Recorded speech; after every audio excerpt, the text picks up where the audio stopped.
This episode is brought to you by Fox One. Watch all 104 matches of the FIFA World Cup live in 4K for just $19.99 a month with 3 days free.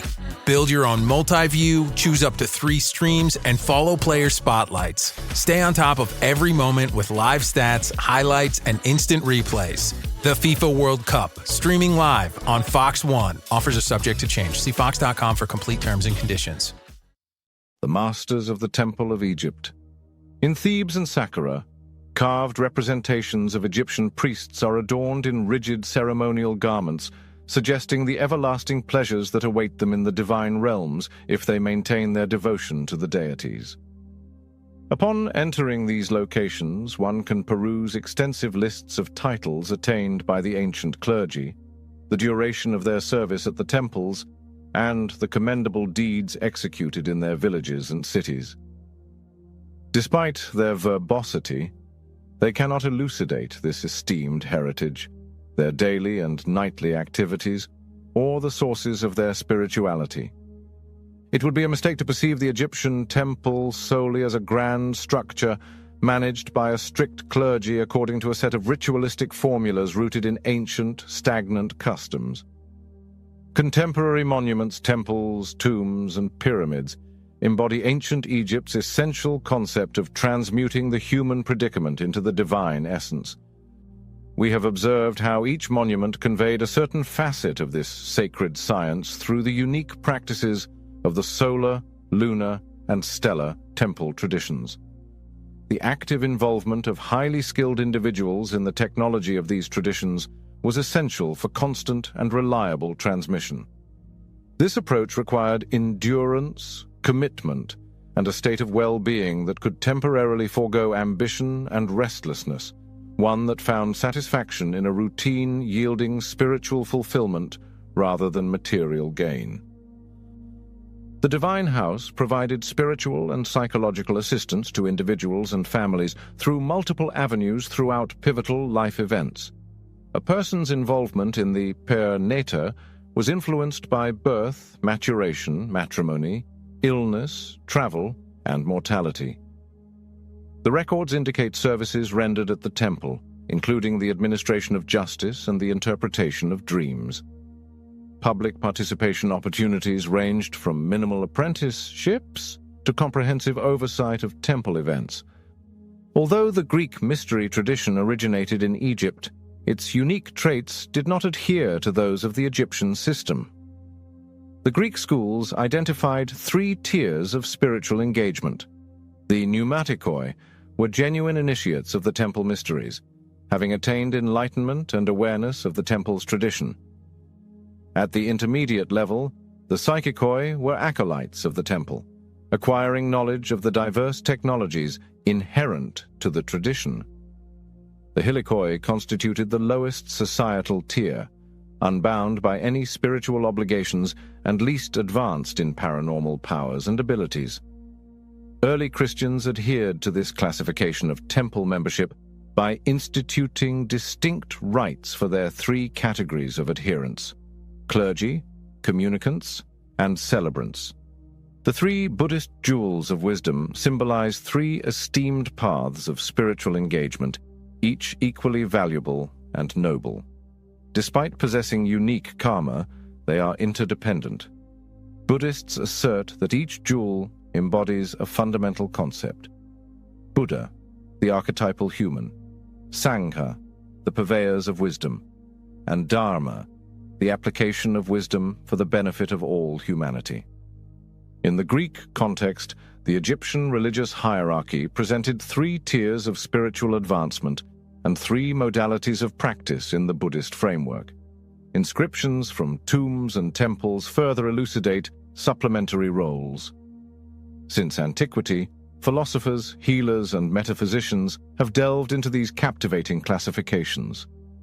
Insights from the Sanctuary. Clement of Alexandria, 150 to 215 CE, alluded to 42 books by Hermes Trismegistus, the deity of his time regarded as the patron of ancient wisdom. These many written works were overseen by one of the 42 Neteru.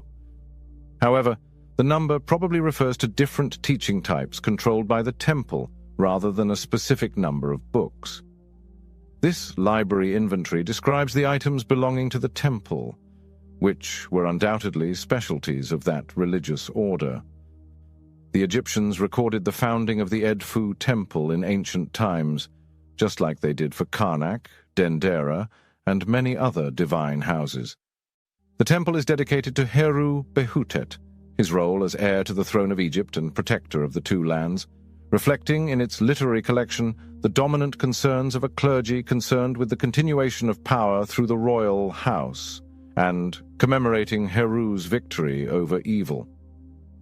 According to inscriptions in the library chamber, 37 great works had the temple, but only the following are mentioned.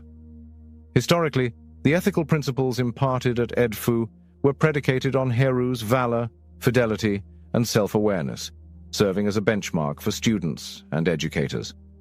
This text also functioned to counteract Set's influence in this life and the afterlife. Regarding Heru's adversary, Set, the Book of Overcoming the Demon encompasses more than merely the ancient conflict between these two Neteru. The Set is depicted as a loathsome inhabitant of the Nile in the Book of Repulsing the Crocodile. This work elucidated the legend and the tangible example of an individual confronting malevolence. The formulas for repulsing the evil eye addressed the belief in the loss of one's magical prowess, specifically referencing the evil eye forfeited by Heru during his encounter with Set. To neutralize adversaries, the Book of Apprehending Enemies included divinatory practices aimed at discerning the origin of malevolent intent. Learning to use magic was as essential to temple training as learning theology, writing, art, and architecture. When the Nile River was the primary means of transportation, the Book of the Preservation of the Ship detailed techniques for providing magical protection to the Nile's vessels. A Book of Protections. The Book of Protections describes magical protections available to cities, residences, and the royal house.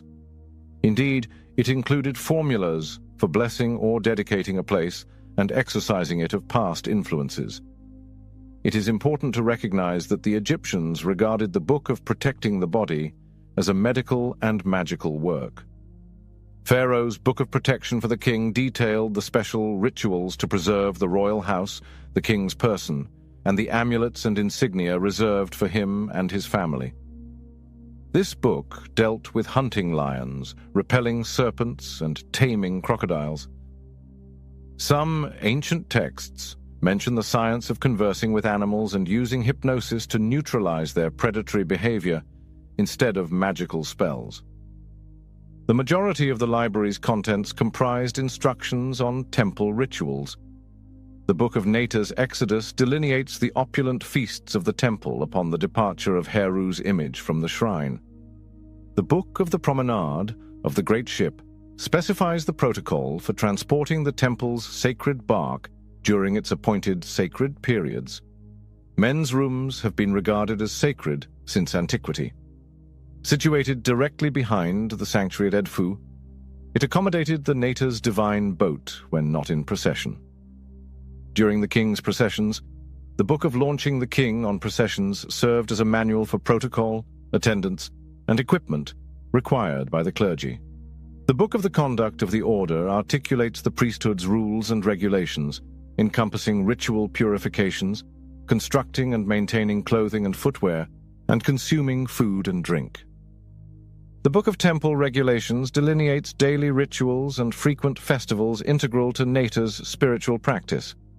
The Book of the Temple Guardians specifies the individuals responsible for conducting religious ceremonies and those permitted to participate. It mandates the temple guardians to uphold the temple's physical environment and delineate the sanctified areas within the divine edifice, maintain the chambers, and manage the sacred items as assigned by the clergy. Preparing foods, particularly the diverse breads and loaves presented at the temple, is a venerable tradition. Priests tasked with offerings must be proficient in inspecting offerings and sacred animals before their presentation to the Neteru A, as outlined in the Book of Divine Offerings. The Book of the Temple Inventory enumerated the temple's possessions and storage. All items catalogued included Neter regalia, jewelry, crowns, scepters, shrines, and barks. A volume detailing the sacred names, amulets, and natural manifestations of the Neter within the temple is titled The Book of the Secret Forms of the Neter, whereas a work elucidating the sacred attributes and names of the Neter in the grand temples is known as the Book of the Secret Forms of the Neteru. The Book of Placating Sekhmet constituted one of his medical treatises. Although charged with safeguarding the body and eradicating disease, this fierce and potent Neter also served as a source of human affliction. The text elucidated metaphysical remedies for ailments. The Book of the Laboratory Secrets contains formulas and directives for preparing sacred essences utilized in temple rituals, medicinal concoctions, elixirs, incense, anointing, and illumination. The Book of Combat dates back to antiquity and delineated military strategies and the chronicles of legendary warriors, commencing with Heru's confrontation with Set and his allies. Training regimens such as wrestling, swordsmanship, stick fighting, and harpooning were essential. While Egypt's martial arts have not received rigorous scholarly attention, greater focus has been directed toward the purported feats of prominent kings during military endeavors rather than on individual training and proficiency in physical skills.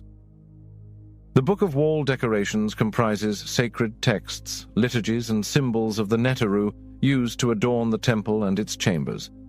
This work may also encompass architectural guidelines and geometric principles. The Book of Sacred Places elucidates Egypt's geodetic science intricacies, including a catalogue of Egyptian divisions, guardians, features, and some spirits. It further provides descriptions of notable locales and regional agricultural specialties. Astronomical observations were critically significant at Edfu and its counterpart, Dendera, as demonstrated by the roof chambers. The Book of the Favoring Hour enumerates auspicious times for various horary and electional astrology practices. Legend holds that the Book of Knowing the Return of the Luminaries is an eclipse table and a resource for calculating solar and lunar phenomena, including new and full moons. The Book of Knowing the Return of the Stars outlines schedules, decans, inundation periods, and seasonal cycles. Numerous Egyptologists assert that most religious ceremonies and magical rituals depicted in temple and tomb reliefs were initially presented dramatically to enhance their spiritual significance. The sacred drama of Edfu, inscribed on the inner west wall of the temple precinct, is among the most esteemed of its literary traditions. It narrates the confrontation of the Neter, unfolding 11 reliefs that illustrate theatrical scenes and dialogues, chronicling the Neter's coming of age and assertion of Asar's throne. The characters in the mystery play appear to have been members of the royal house, while the audience comprised nomarchs and the general populace, with priests acting as theatrical directors and commentators.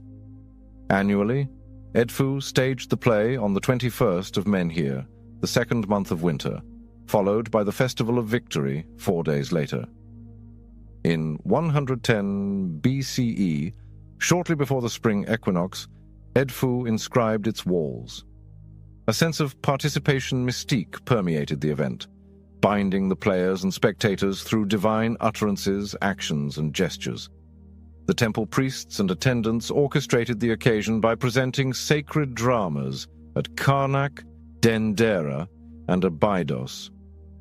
Their choreography encompassed music, chants, scenery, sacred figures, regalia, and royal performers who embodied the Neteru and empowered the participants within the religious experience. Contributions at the temple.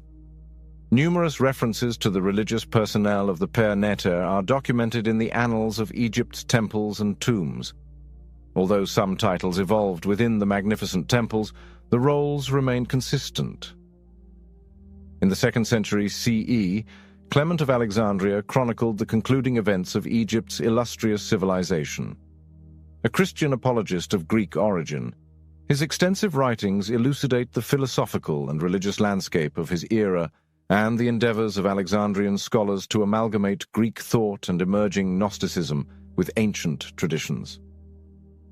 Upon reviewing his accounts, I discerned that the nascent religion was significantly influenced by ancient customs. According to him, a grand religious procession during his time adhered to the ancient protocol. In the grand ceremonies of Egypt, the vocalist bears a musical emblem. According to tradition, he must carry 2 volumes of Hermes, one containing hymns dedicated to the deities and the other containing principles pertinent to the monarch's existence. The astrologers accompany the vocalist, wielding astrology symbols and a time-measuring device, hourglass. He must commit to memory and recite the 4 volumes of Hermes that address scientific matters. Among these, one delineates the positions of the fixed stars, another elucidates the conjunctions and illuminations of the sun and moon, while the remaining texts describe their risings. Next is the hierogrammat, the sacred scribe adorned with feathers and holding a papyrus book, accompanied by a palette filled with ink and a reed. He must grasp hieroglyphics, geography, celestial bodies, and planetary movements, the conditions of Egypt and the Nile, weights and measures, and the elements utilized in sacred rites. Following him is the stolistas, who carries the cubit of justice and the cup of libation. He has comprehensive knowledge of education and the directives in 10 texts, which outline the protocols for venerating the gods, including sacrifices, first fruits, hymns, prayers, processions, and holy days. Finally, a procession of bread-bearers trails the prophet, who holds a water jar close to his chest. In addition to conveying the essential content of the 10 sacerdotal texts, he is well versed in the entirety of priestly discipline, the laws, and the deities. In addition to the grand ceremonies, Egyptian priests were actively engaged in daily affairs and concerns. Records indicate that individuals serving in the per nata originated from diverse backgrounds. Local temple service commenced early. Those with familial connections to the temples served for life, while others returned to secular life and volunteered during specific seasons to attend the Neteru. Nome temples inherited clerical positions through tradition rather than a legal obligation. Individual aptitude and scholarship, royal patronage, and financial transactions have historically facilitated the acquisition of priestly roles.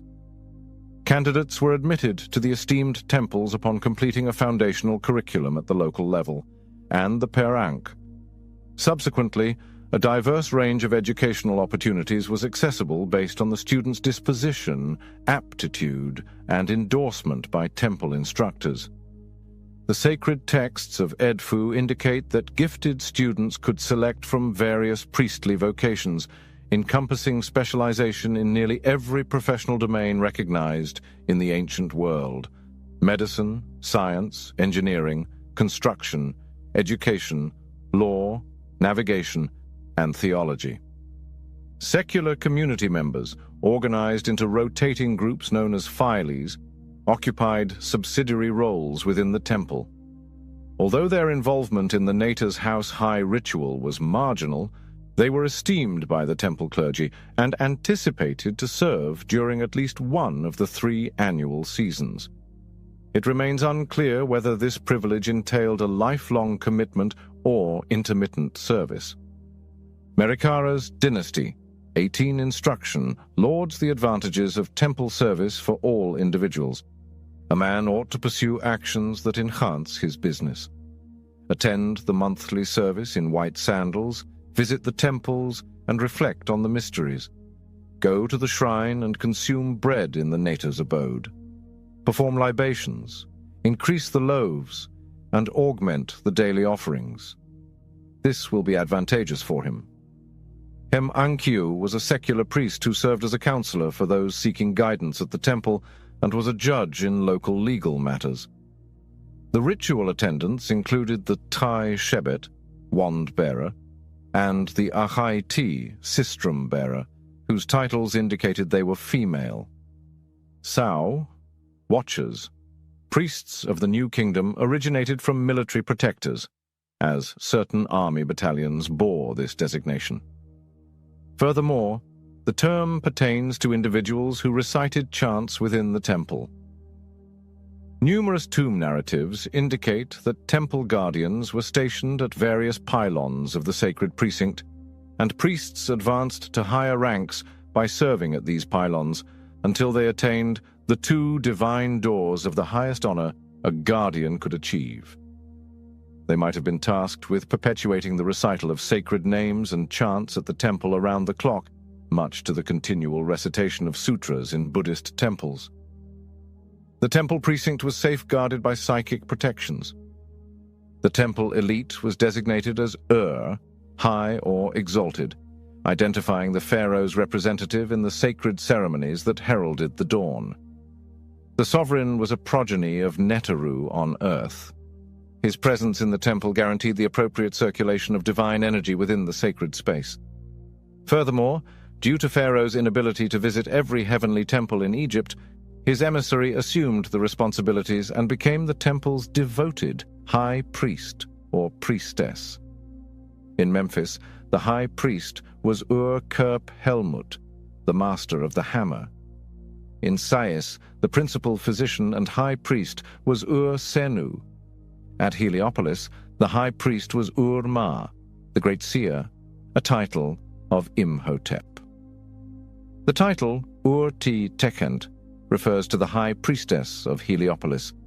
Ur-Ra denotes the high priestess of Busiris, and Akut, a term that may possibly pertain to Auset in her aspect as Sirius rising, signifies the high priestess of Prosopites. The level of expertise and practice within the priesthood exhibited minimal variation among the grand temples. However, clergy members specialized in the domain of their respective patron, Neter, thereby spiritually inheriting or transmitting certain distinctive powers of the temple's deities. An exemplary instance is the recurrent mention of the priest-physicians referred to as the sons of Sekhmet and the architects-engineers of Ptah. In the former instance, comprehension of the goddess's healing mysteries elevated the priest, while familiarity with the chief artisan of the gods empowered the priest to erect sacred edifices. Mer, the administrator of the Per Neter, managed the temple's spiritual and secular affairs. It necessitated profound expertise in business, commerce, and human resources, and a comprehensive comprehension of the temple's traditions. Subsidiary lands, owned by nearly every temple, supplied food crops, livestock, and many agricultural goods to produce textiles, perfume, and medicine. The surplus was frequently sold in markets, preserved in granaries, or exchanged for other commodities, such as timber, metals, stones, and manufactured items utilized in temples. The mayor managed all affairs and employed servants, artisans, and security personnel as required. Contemporary scholars have identified a distinctive tomb on the periphery of Hermopolis in central Egypt. In the late period, 5 generations of temple overseers, subordinates of the Per Ankh of Jehuti, were interred at this location. The tomb of Petosiris is a meticulously crafted tiny temple that illustrates the lives and achievements of a priestly family. Alongside Jed-Thoth-F-Ankh, his father Nes-Shu and mother Neferenpet, his tomb honors his 2 brothers, Jed-Thoth-F-Ankh II and Petosiris, as well as Petosiris' son, Thoth-Rech, who passed away in childhood. Petosiris, a high priest and comptroller of the temple, was the group's most distinguished and notable figure. The inscriptions on his tomb reveal the considerable instability during the Persian occupation of his era and the priest's sacred obligation to restore the shrines and services of the temple to their ancestral state. I reinstated the temple of the Neter to its original state as comptroller for Jehuti, the deity of Khnum. All priests fulfilled their duties at the designated times, and we reinstated each ritual to its former condition. The priests of the temple advanced as I refined their leadership abilities.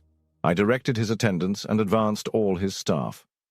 Petosiris's narrative includes an intriguing anecdote on these challenging periods. As tradition dictates, the high priest successfully reinstated the Per Ankh independently of a legal sovereign from the royal house of Egypt.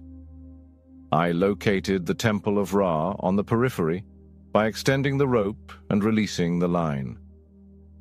Upon completing the task, I constructed it from pristine white limestone. The doors are constructed of pine wood and adorned with Asian copper inlays. I facilitated Ra's establishing a dwelling in the eastern sky in my youth.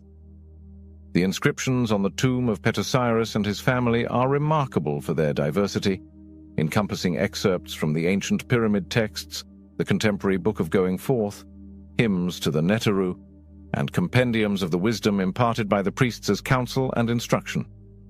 A philosophy applied practically, encompassing faith, morality, and spiritual commitment expressed with assurance and satisfaction. This is the Kerheb. Kerhebs is the most commonly referenced category of a priest, a lector, and the principal scribe of the temple. The Kerhebs performed in the splendid temples, and the gnome shrines and the necropolis were included in the repertoire of temple rites. Kerheb, the keeper of the sacred books, denoted the individual tasked with maintaining temple records and overseeing the library. The Kerheb surely fulfilled all the temple formalities. Consequently, other priests require liturgical formulations, chants, and ceremonial protocols. As the exclusive representative of his Per Neta, Kerheb participated in ceremonies at many temples. He additionally instructed junior scribes to manage the temple library and distribute copies of the sacred texts to other temples, the royal household, and scholars. Scribal teaching initiated the service in the temple for all priestly ranks, and the profound reverence accorded to the study of scribal magic in Egypt cannot be overstated. It was regarded as a divine gift from the Neteru and a means to alter an individual's fate and social status. Numerous important manuscripts were painstakingly transcribed by scribal apprentices and temple scholars from ancient works that have social, religious, and historical significance for the temple. Consequently, a substantial collection of Egyptian texts endures despite centuries of looting and deterioration. Kerheb was tasked with accurately reciting the words of power and sacred names of the Neteru during temple rites. Kerheb imparted the doctrine orally, complicating its discernment from ancient writings. Proficiency in writing and literature was equally, if not more, essential in this sacerdotal function. Divine pronouncements were crucial in forming the cosmic realms, encompassing those of Jehuti, an archetype of the scribe's sacred duty, and Pitar, who initially manifested physical entities by divine cognition. Kerheb has marked the commencement of every priest's and court official's career in the Old Kingdom.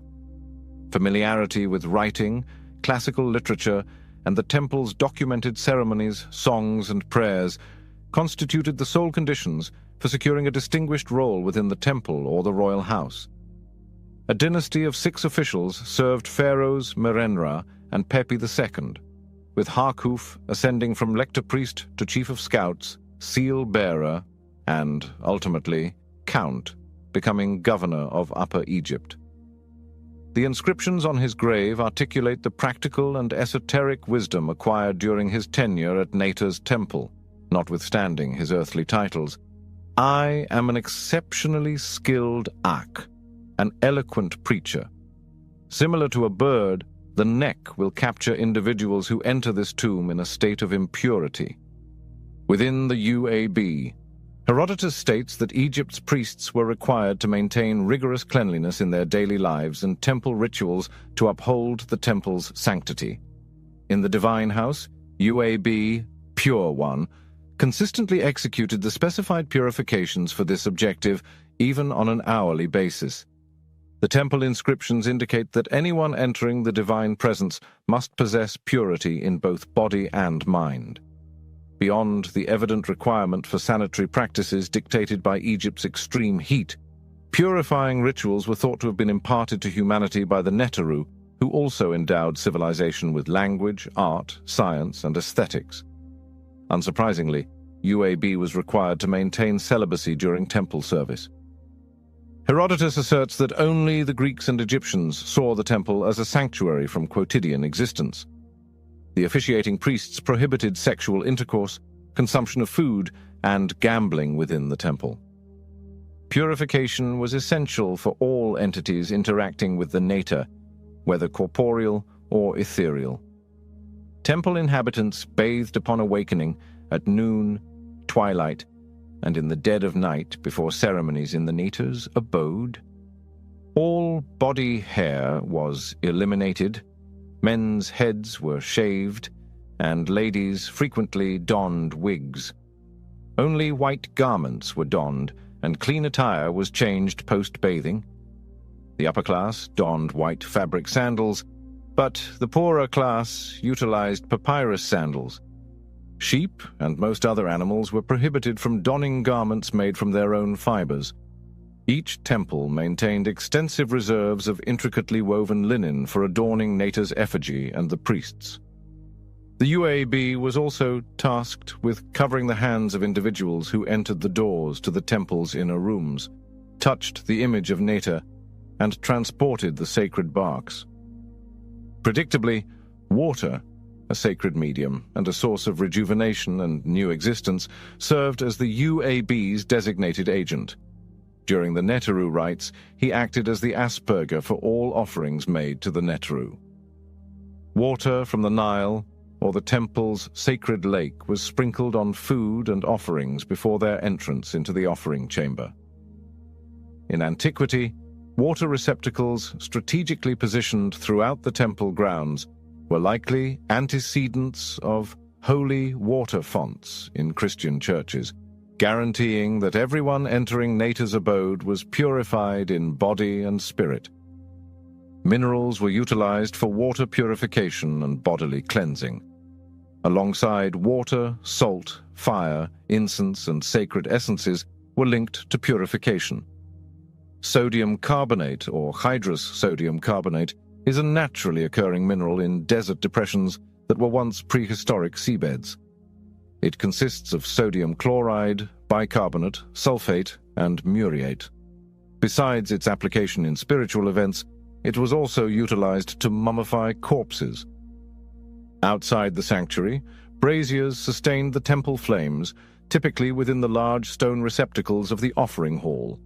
They ignited temple lamps and torches, positioning them within the sanctuary, auxiliary chambers, and passageways. The renowned Temple of Night in the Delta was distinguished by its always blazing fire, potentially serving as a predecessor to Rome's Vestal fires. The temple fire was considered a powerful means of purification, and the consecration of a physician's instruments and a warrior's weapons typically occurred above it at the divine house. During Neta's yearly festival, hundreds of lamps were ignited from this fire and paraded through the city in a revered procession termed the Festival of the Lamps. Sacred precincts were prepared for re-entry into the Neta through the combustion of resin, the vital essence of trees and plants. Among the substances utilized were storax, liquid amber orientalia, gum arabic, acacia, and Somalian frankincense, Boswellia thurifera. The renowned incense kaifi, balsamodendron myrrh, was presented at dusk, while myrrh, balsamodendron myrrh, was offered during spring. Plutarch delineates the production of hyphae as a distinct rite of the temple, accompanied by the recitation of sacred incantations. Herodotus enumerates 16 consecrated plants and substances as components of this fragrance, including frankincense, myrrh, wine, honey, raisins, sweet rush, calamus, asphalt, thryon, and orris root. Scent alchemy originated in the divine house and became integral to the dab's responsibilities. Various perfumes and unguents, stinata, the smell of the god, were produced in the temple to anoint images, ceremonial regalia, and initiation rites for the clergy and royal family. These rituals were overseen by Nefertum, the patron of scent, along with other deities.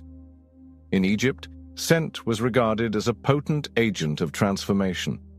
Specifically, Saqqara was linked to the infusion process and the conversion of botanicals into sacred elixirs. He was also credited with the silver bowls utilized in temples for presenting sacred essences. The deity Shesmu was recognized as the master of perfumery and depicted in inscriptions such as pressing grapes into wine and plants into oil. An Egyptian priest or priestess was consecrated to their position. Priestly initiation initially entailed physical purification, which included fasting or consuming only meals deemed acceptable to the nator of the temple.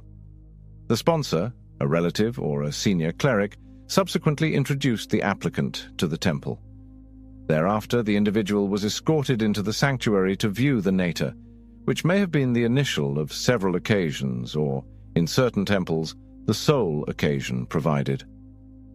After the consecration for temple duty, the assembly of sanctuary priests conducted intricate anointing rituals. The concluding phase unveiled the nator's enigmas via ritual, performance, or isolation within the holiest section of the temple. The UAB also manufactured several cosmetics, many of which possessed medicinal and mystical characteristics. During the morning worship, statues undergo daily applications of eye paint alongside the anointing ceremony. Incense, sacred cosmetics, and botanical essences purportedly granted the nator's picture with physical seeing and respiration. Furthermore, its utilization allowed the seer to access unseen dimensions through their bodily senses during magical rituals, particularly those of divination. The temple's daily liturgy often adhered to the natural cadence of the sun's illumination. In the early morning, the morning watch conducted comprehensive purification rituals in anticipation of the nator's awakening. The priests performing morning services were required to purify themselves through extensive washing and anointing in an appropriate atmosphere, accompanied by certain prayers and invocations. This was succeeded by evaluating the morning offerings to ascertain their purity and adherence to Nator's specific standards, including distinctive markings on the sacrificial animals. Food was not ingested until the initial offering was presented to the Neter. Items that came into contact with the Neter's sanctuary or representation required ceremonial purity, attainable solely through incense and the application of consecration via sacred names and chants. Furthermore, following the opulent ceremony of awakening and acknowledging the Nator, its image and regalia were washed with water and purified with incense before being adorned with new accoutrements and offerings. The temple conducted fewer complex ceremonies in the afternoon and evening, at dusk and midnight, although the same purifying rites were maintained for attendance and offerings. Numerous rites transpired nocturnally, particularly at the temples of Edfu, Dendera, and Esna, where celestial observations persisted throughout the night. They conducted invocation, sensing, and divination to honor the sacred stars and the moon. The UAB supervised all activities, confirming compliance with the purity protocol. The job of UAB was both mystical and pragmatic, as they needed to be proficient in the appropriate formulas for psychic and physical purification. This is the Hem Neter.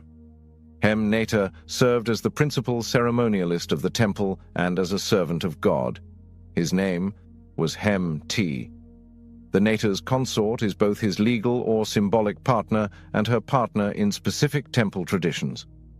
In certain temples, the presence of priests and priestesses was mandatory. In others, just the most senior ritualists were necessary. It can be deduced that the Hem Neter was formerly referred to as the prophet of the Neter.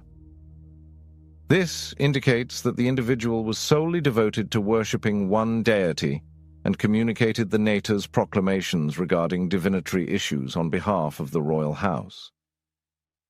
The consort of the Neter was occasionally an individual who maintained an intimate connection with the spirit of the temple. She acted as the Neter's voice, following its invocation.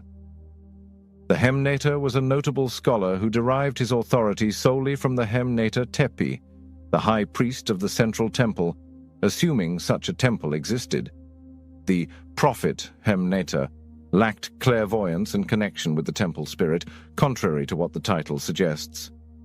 Similarly, sermons are delivered in religious assemblies, and this priest articulated the words of the Neter as a formal proclamation after ritual invocations. Nevertheless, certain prophets of ancient Egypt attained spiritual inspiration through silent communion with the Neter, and their narratives suggest that this form of interaction was promoted.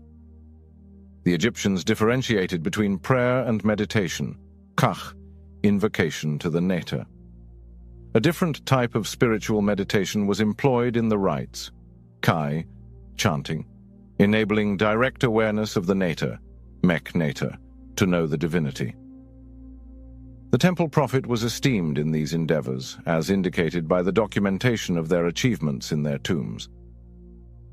During the Greco-Roman era, a record of the life of High Priestess Timehotep is inscribed on her tomb stele, detailing her demise at the age of 30 during the reign of Cleopatra VII. At 14, she wed Psherntar, the Hem-Neter of Ptah in Memphis, and bore him 4 offspring. The priestess stated that her husband was the progeny of the deceased high priest of Ptah, Pedibast, who held titles including Scribe of the Neteru in the House of Books, Prophet of the Robbing Chamber, Chief Prophet of the Neteru of Egypt, Lector Priest in the Temple of Jehuti, and Chief of the Master Craftworkers. Imhotep recounts how she and her husband called to Imhotep for a son following the birth of 3 daughters. Consequently, she states, "The Neter manifested to the high priest's head in a revelation, and assured them of a male offspring following the completion of a significant task in the holiest of holies." After the assembly of the temple's artisans, the opening of the mouth rite is conducted for Imhotep, succeeded by an offering of fine provisions in his sanctuary. Thus, her husband, Peshmeremta, rouses from his contemplative dialogue with the venerable Imhotep to direct the priests and initiates of the temple to do the significant task mandated by the deceased sage. The stele indicates that the boy, named Pedibast in honor of his grandpa, was born on the feast of Imhotep in 46 BCE. The narrative of Tamimhotep is replete with nuanced aspects of temple tradition, albeit unarticulated. Although her husband had achieved numerous degrees of temple authority, he desired the security of a family and the imperative of bequeathing his successes to a son who would succeed him, mirroring his own succession from his father. The temple addresses daily matters. Direct interaction with the Neteru is feasible. The revelation obtained by her husband may have been a dream or vision. Nevertheless, the message is unequivocal. Imhotep will respond to the Hem-Neter's plea if he is welcomed into the realm of the living through the esteemed ceremony of the opening of the mouth, provided everyone in the temple consents to comply. The remaining priests, students, and sculptors were bestowed presents as a reward following the procedure. The temple artisans likely crafted a statue or figurines of Imhotep, which, by tradition, were bestowed upon the devout as sacred items bearing the saint's name and symbolically reviving him in return for the fresh life he conferred upon his priest. The oracles of the temple flourished throughout all historical periods. Herodotus asserts that the esteemed Greek oracles of Dodona and Thebes originated in Egypt, as the priestesses are purportedly descendants of mythical Egyptian exiles. He also references the priestess oracles of Nebthet in Buto, the Delta city, who predicted the durations of pharaonic reigns. His statements are as follows. As a nation, The Egyptians utilize omens and prognostics more extensively than any other country, maintaining written records of strange occurrences to anticipate similar events. Every temple employed astrological clergy, observers, and interpreters of celestial events. The Mer-Unnut employed conventional navigational instruments and astronomical apparatus to ascertain time. The Uncut was responsible for documenting the planetary ascensions and the Dean's transitions over the seasons, and informing the temple staff of the timings for rituals designated for particular hours, days, and seasons. The Ami Unnut, the interpreters of the hours, examined the temple records to ascertain astrologically favorable moments for planting, harvesting, and issuing royal decrees. Besides forecasting royal births, they frequently employed celestial omens to anticipate floods. Ami Unnut examined aggregated data in the temple libraries to ascertain the conventional interpretations of celestial phenomena, while some are noted to possess exceptional prognostication abilities.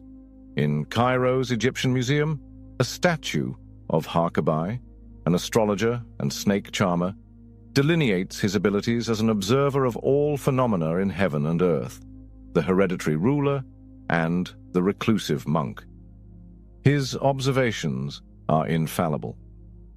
During the era when Ak ascends with Bennu from the earth and inundates the countries with his predictions, he proclaims the times of rising and setting in conjunction with the Neteru, who predicts the future.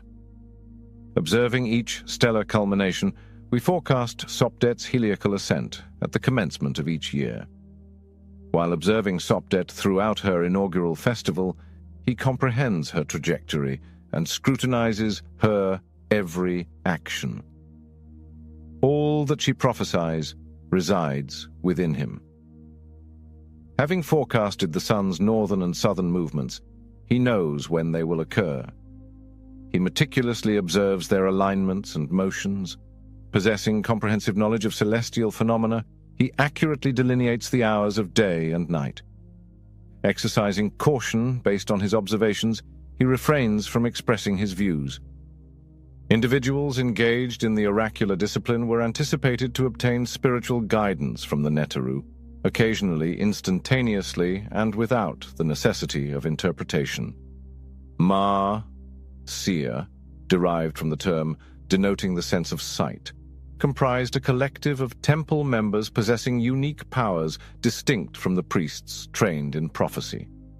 Multiple records indicate that the Ma possessed a profound knowledge of religious traditions and the capacity for foresight. Possessing competence in temple ceremonies and understanding religious invocations, he evaluated esoteric affairs, prevented malevolent occurrences, and enabled prosperous endeavors for the royal house and individual supplicants. Leopards, solar beings with nocturnal vision and a formidable appearance that intimidates Ra's adversaries, feature prominently in certain tales in the Book of Going Forth. He perceived the past and future through the skin markings symbolizing the stars of the celestial realms he traversed. Ma priests donned the pelts of spotted leopards over their white linen garments. Pharaohs and their successors donned leopard skins at specific royal ceremonies related to power transfer. To obtain spiritual direction or assistance, one must engage in the Pei-Nata rite, which involves addressing the Nata and is separate from the everyday temple procedures. Subsequently, the Ma summoned the Nata by articulating the Hekau, words of power, the sacred names, and divine appellations. Familiarity with these terms was crucial for facilitating effective communication, since they enabled natural forces to manifest and exist. The Ka of the Nata necessitates sustenance while it exists in corporeal form. The subsequent phase demands a complex offering to the deity. A private dialogue with the divine ensued, maybe manifesting as meditation, a dream state, or a mediumship. A priest documents the interaction between the Ma and the Nata, subsequently stored in the temple's archives by the Heri Sesheta, recorder of the mysteries. The seer Nefertiti who resided during the reign of King Seneferu of Dynasty IV, prophesied civil unrest during the First Intermediate Period, which would transpire centuries later and ultimately restore peace and prosperity to Pharaoh Amenemhat I in Dynasty XII. Nefertiti originated from Heliopolis and served as a lector, priest, and sage at the Perank of Bastet in the Delta. He could demonstrate his proficiency as a clairvoyant to the royal house by laboring in these exquisite temples. In response to Seneferu's request, he approached me to elucidate the forthcoming events, as today has already transpired and has been forgotten. Subsequently, the prophet stated, "I will solely address the present and refrain from forecasting the future. Calamity besets the two lands as unprecedented events have transpired. A sovereign from the south shall arise, adorned with the white crown and the red crown, reinstating justice and abolishing injustice." Prophecy 1 has historically held significant importance in temples and the royal house due to its author's comprehensive knowledge of Egypt's historical narrative and foresight. Egyptologists perceive the prophecies of Nefertiti and similar records as propaganda devised by subsequent rulers to legitimize their absence of royal or divine lineage. Regardless of the prophecy's fulfillment, Nefertiti's declarations exemplify what the Egyptians deemed a vital priestly duty. This papyrus London Leiden is a mixture of recipes written in Greek and Demotic, containing magic spells for healing or inflicting illness and methods of divination using the lamp, sun, moon, vessels of water, and human mediums. According to a treatise on magic written in the 3rd century of our era, some of the traditional methods of divination were still used by priests and physicians at the end of Egyptian civilization. The metaphysician must fast or cleanse to eliminate any incongruent influences and arrive at accurate and reliable results on the discussed matter. Purification is always the first step in divination, according to the papyrus. Next, the Hekau is recited, awakening the spiritual forces and welcoming them to the divination space. To establish contact with summoned entities, an offering must be prepared to honor and nourish them. An offering includes incense, herbs, animal organs, and ritual objects carefully chosen to correspond with nature and the cosmic realm of the spirit. The medium interrogates them and compels their responses upon the manifestation of these forces. The final phase of divination is dispersal, liberating the spirit from the constraints of the practice. Anpu holds significant importance in divination rituals. Possessing the ability to perceive in darkness, he is the paramount guide to the shadow realms, embodying the divine jackal and safeguarding the initiate throughout these domains. In water-based divination, Anpu's image was inscribed at the base of the bowl or pool, which was darkened with a mixture of pitch and gold dust to mirror the astral illumination of the Neteru region. The practitioner introduced perfumed oils into the water-filled vessel, forming a delicate film that reflected images for the seer. The practitioner constructs the vessel and subsequently performs the following 7 invocations. Greetings, Anpu, Chief of Mysteries in the Shadow Realm, Chief Physician of Asar, manifest before me. Reveal yourself now, for you are Jehuti, the progeny of ancestors. Approach the mouth of my vessel today and impart all necessary knowledge without deception. The image of the Nata was one of the most revered mediums utilized exclusively within temples for divination. Examples from the late period remain visible today, featuring hollow bodies designed to house mechanical systems that enabled the mouth or eyes to open, allowing the Nata to articulate or respond to ritual invocations. It is thought that unscrupulous priests operated these devices from behind the temple walls or floor. The Temple of Sobek Heru at Ombos is replete with crypts and formerly concealed passages. An entrance to the subterranean labyrinth is within the double wall that divides the two Neteru sanctuaries. Egyptologists assert that during the periodic festival of the temple, when the Neter traversed the city streets, the public could consult the oracles. At the annual festival in Karnak, a golden bark carried by temple priests depicted Amun departing the sacred precinct. The procession was typically led by an officiant, who paused at various stations to permit the oracle of the Neter to respond. The bark would either nod in affirmation or decline the inquiry by turning in a specific direction. The Neter observed a petitioner, prompting the bark bearers to halt. The querent presented a concern to the officiant, who conveyed it to the Neter within its mobile sanctuary. A village of tomb makers in western Thebes documents that Pharaoh Amenhotep I, venerated as a deity for several centuries posthumously, provided divinatory resolutions to quotidian dilemmas.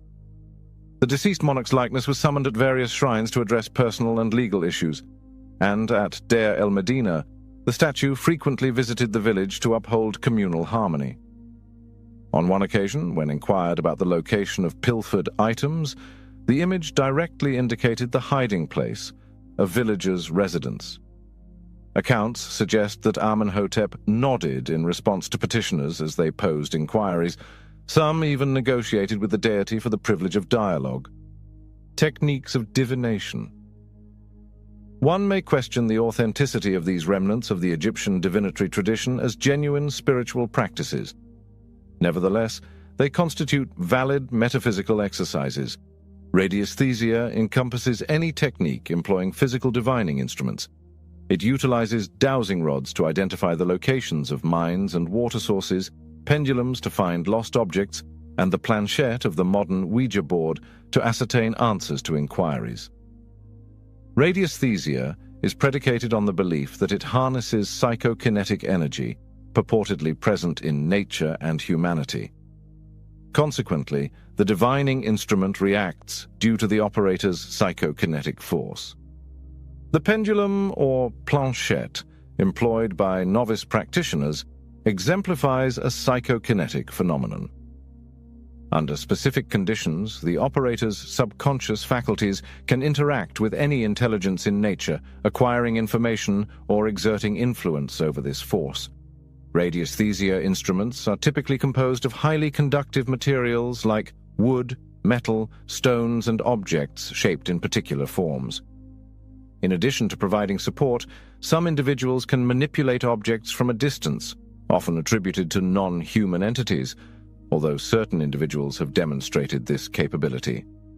This phenomenon also encompasses psychokinetic energy. Numerous purported abilities have been debunked upon scrutiny, yet an equal number of authentic instances, both ancient and contemporary, remain inexplicable. Ancient Egyptians, serving the Neter as bearers of sacred barks, reported experiencing a divine weight that caused the Neter ship to bend. The movement of the sacred image or bark may have been influenced by radiesthesia, as the Egyptians possessed extensive knowledge of utilizing electromagnetic substances to construct sacred images and objects. Furthermore, it is established that such substances were exclusively employed in creating Neter's image, regalia, sanctuaries, and the barks utilized in processions. These elements were also integral to Neter's ceremonies, accompanying chants and rhythmic instruments to induce altered consciousness in both performers and the audience. For participants, these components could foster an environment conducive to manifesting the Neter in various forms. Academics specializing in conventional priestly deception have disparaged the Neter's oracles within the temple and during processions. This was intended to enforce compliance and deter individuals from leaving. Given the belief in and recorded practice of radiesthesia in ancient Egypt, these rituals warrant an alternative interpretation. The Neter was believed to influence those in proximity through its image carriers and professional attendants.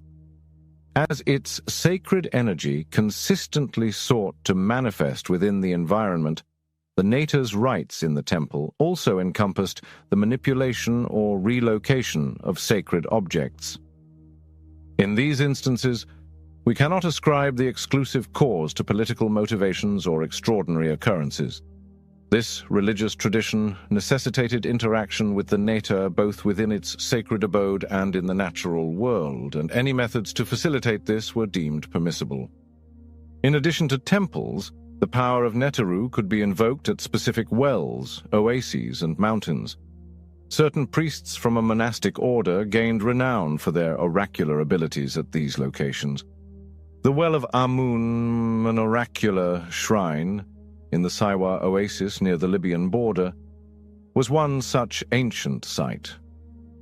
The Temple of Amun was located in Upper Egypt, approximately 500 miles from the Siwa shrine.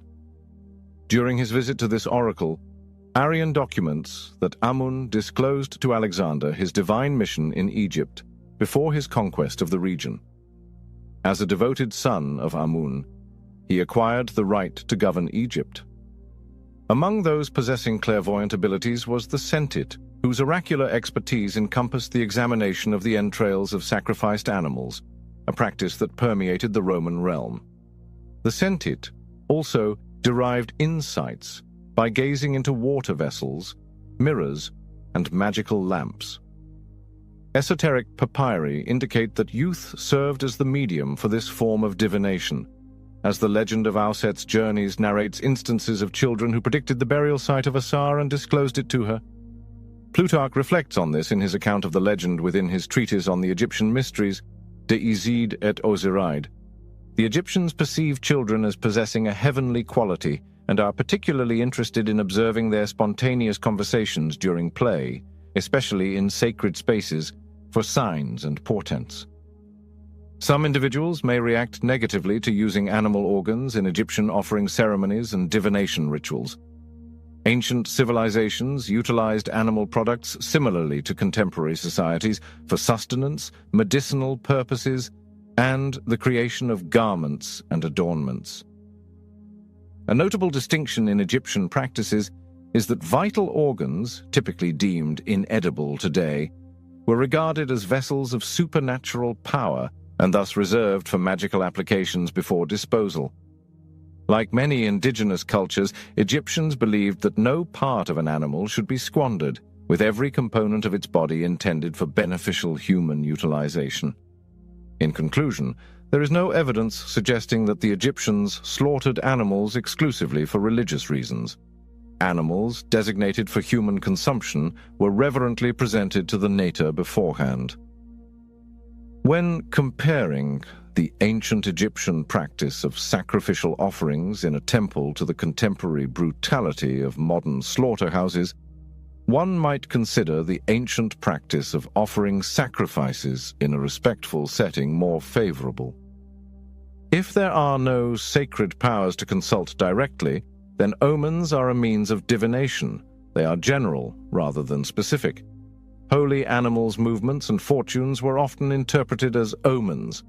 People studied and interpreted these events and their appearances at temple parks or sanctuaries as divine forebodings. The sacred bull of Memphis, Hap, was the most ancient and believed to possess the power of Asar's renewal. An earthly vessel contained the Neter's vital power, as symbolized by the Bachar bull of Mont at Thebes. Among the living animal divinities were the sacred cats of Bast, the baboons and ibises of Jehuti, the crocodiles of Sobek, and the rams of Khnum. These animals could only represent the Neter and live in its temple due to their colors, markings, and conduct that embodied the ideal characteristics of God. The temple priests were true connoisseurs of well-bred animals, but the guidelines dictating the service of animals in the divine house were determined by the degree to which they embodied the traditional attributes of the Neteru. Dreams were regarded as omens, serving as a conduit for communication with natural and divine forces. Thutmose IV documented the most renowned prophetic dream of antiquity on his stele, which is currently positioned between the feet of the Great Sphinx of Giza at its original site. Thutmose sought refuge in the shadow of the ancient monument after wandering in the desert as a young prince. During his slumber, Heru-em-Akuti, the spirit of the Sphinx, conveyed to him that he would ascend to the throne if he cleared the sand and debris from the temple and restored the divine mysteries. Despite not being in the royal line of succession, Thutmose fulfilled the sacred obligation and lived to realize the prophecy. The dream books utilized during the Middle Kingdom were prevalent, although they are believed to originate from antiquity. These texts, which purport to interpret dreams, resemble encyclopedias of omens rather than conventional dream dictionaries. There is no effort to synthesize the disparate components within a single dream. Each element is categorized as favorable or unfavorable.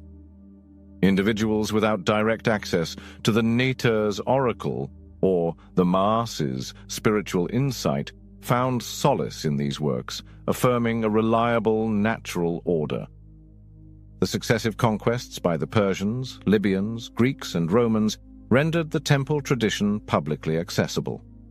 Subsequently, foreigners introduced the practice of casting lots to Egypt, where gambling was regarded as sacrilegious. It was believed that the gods communicated directly and unobstructedly through natural mediums rather than human inventions. This is the Ur-Hekau. In Egyptian religion, Heka, or magic, is the basis for all transformative occurrences. In the past century, Egyptologists have posited that magic was simply a manifestation of religion among the Egyptians, and that the magical rituals documented in tomb and temple inscriptions were corrupted versions of the originally untainted ancient faith. The Egyptians perceived it as a force and a principle that could be harnessed and controlled through the natural world. Magic was essential to religious observance for achieving individual and communal transformation. Neter Heka, the progeny of Nate and Khnum, is an ancient deity. He is depicted as a serpent in the pyramid texts. Subsequently, he is anthropomorphized as a man wielding two serpents. In his divinatory capacity, he is called the Lord of Oracles and Revelations, and one who predicts what will happen. His earthly mediator is the Ur-Hekau, the feminine variant being Ur-Tihekau, a magician and master of sacred powers. This priestly role primarily conveyed Heka from the sanctuary to other priests, the royal family, and the infirm within the healing temple. The term Heka denotes an impersonal, mystical force interpreted as magic.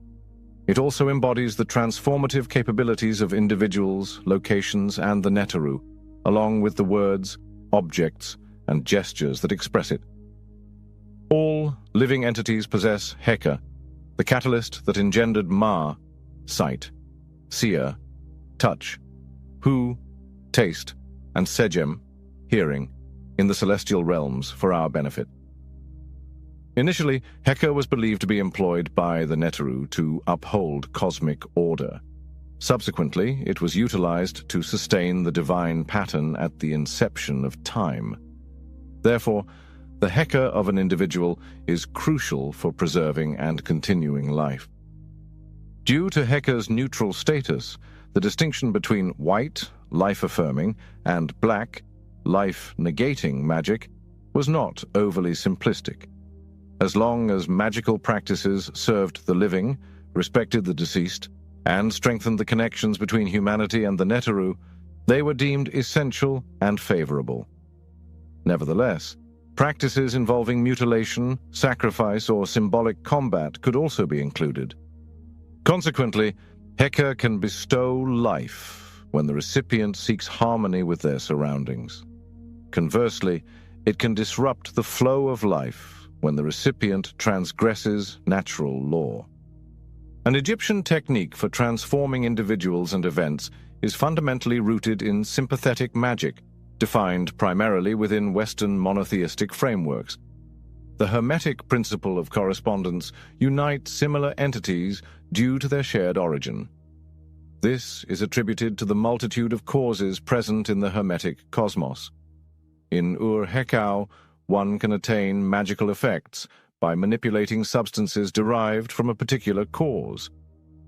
A metaphysician seeking to induce change in themselves, others, or their surroundings may utilize essences from plants and animals, gemstones, metals, colors, sounds, seasons, and times as part of their toolkit. The papyrus Turin references wax, sourced from the sacred bee, utilized in magical practices. During the reign of Ramesses III, palace conspirators devised a sinister plot to assassinate the king, enabling other officials to usurp his position. The conspiracy enlisted a magician named Hui to sabotage the wax effigies of the pharaoh. Upon discovering these figures, authorities regarded the black magic plot as egregious, resulting in the immediate execution of the perpetrators. Consequently, the king's effigies are intrinsically linked to his corporeal form and bear his name. Notably, invoking an individual's name in Egyptian magic is considered significantly more powerful than employing their hair, nails, or bodily excretions, as is common in European folk magic. Egyptian physician priests regarded these latter substances as more effective for healing and medical purposes. Mythical figures were thought to affect occurrences. The Greek writer Pseudo-Callisthenes described a monarch who constructed wax effigies of his soldiers, sailors, vessels, and chariots to vanquish his adversaries. Nectanebo, the final native Egyptian king, was perceived as a sorcerer and seer. He governed serenely briefly, but the subsequent Persian conquest ensued, resulting in Egypt's subjugation to foreign dominion. Ancient Egyptians believed that numerous inanimate objects possessed genuine intelligence fetishes, as they were imbued with a spirit that perpetually accumulated and transmitted its heka. These objects could consistently infuse heka or utilize it for particular purposes. For instance, a set of gnome standards was perpetually present at the temple, which viewed these objects as reincarnations of the ancient region's power. I contend that the Ur-Hekau manufactured an array of magical amulets, objects imbued with heka for designated purposes. Within the temples, these items were produced in substantial quantities and disseminated as mementos, despite being revered objects of pilgrimage by the devout to the divine abode. Specific rituals may have endowed them with the heka of the temple's netta or an associated deity. For example, diminutive feline figures from the Temple of Bastet are adorned as jewelry, and the funerary scarab is positioned over the deceased's heart to facilitate transformation. The Neteru, intricately linked to haute magie, also wielded amuletic power figures. Jehuti could render the spoken word potent about the gods, while Selkit could expel physical and psychic toxins. Talismans may consist of natural elements such as gemstones, metals, or Nile water, embodying supernatural forces through their inherent properties. Pilgrims transport dust from their historical journeys, diminishing the stones, walls, and courtyards of contemporary temples. Even soil from sacred areas possesses heka.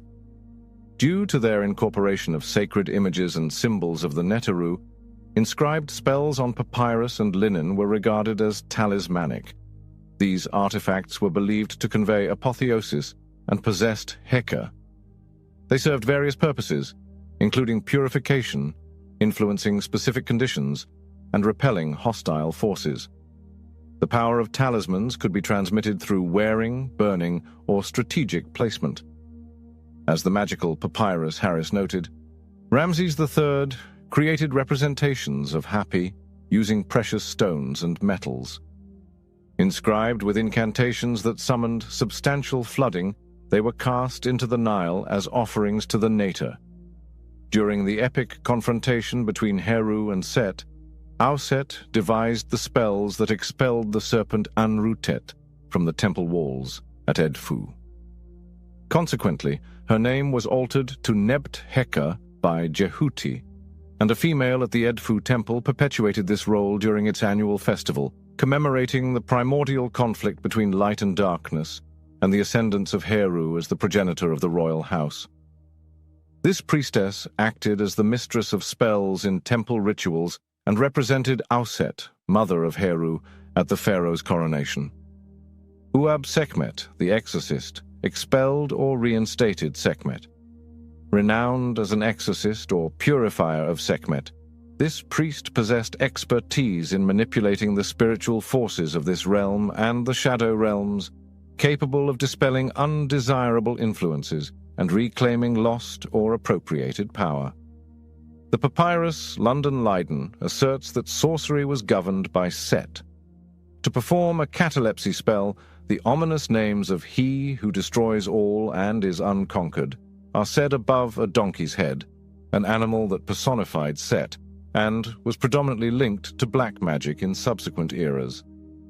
Necromancy, the art of resurrecting deceased spirits, was recognized, accompanied by guidelines for engaging with various categories of the deceased. These instructions delineated a comprehensive methodology for invoking the spirits of the living, the drowned, the murdered, and the thieves. Temple clergy were likely cognizant of the nuances of magical practices. However, such rituals seemed to be prevalent among laypersons or corrupt priests. Individuals commonly invoked Uab Sekhmet to mitigate the repercussions of malevolent deeds. The Nata Khans significantly influence the divine lunar cycle and, by extension, govern the fluctuations of psychic energies. Due to neighboring cultures' beliefs in restless spirits and malevolent forces, Egypt acquired a reputation for adeptly managing these entities. Inscriptions on a black sandstone stele from the New Kingdom near Bennett at the Temple of Khons in Karnak narrate this account. A narrative exists regarding the power of Khons, which resided within an image at the temple. Khons vanquished the influence of a malevolent spirit that had afflicted a young princess in the remote region of Bekhten, present-day Iraq. She was the sibling of Raneferu, one of Ramesses II's consorts. The princess's brother, the Prince of Bekhten, sought the pharaoh and his priests' magical assistance for her healing. The oracle of Khons was consulted, and the deity consented to provide aid. A priest of magic and an associate of Per Ankh at Karnak accompanied the religious convoy to a distant kingdom, bearing a statue that embodied Nata's magnificent essence, which conferred a quadruple share of his power and spirit. Alongside the convoy was a Rek Ket, knower of things, proficient in magical instruments. The Nata reconciled with the demon following their confrontation, subsequently leading to the construction of a shrine to Khons in Bekhten. The Stele of Bekhten states that the statue of Khons, which journeyed to Bekhten, acquired the power and essence of the Nata when its Sa was transferred from the prominent image in Karnak to the little image at Bekhten.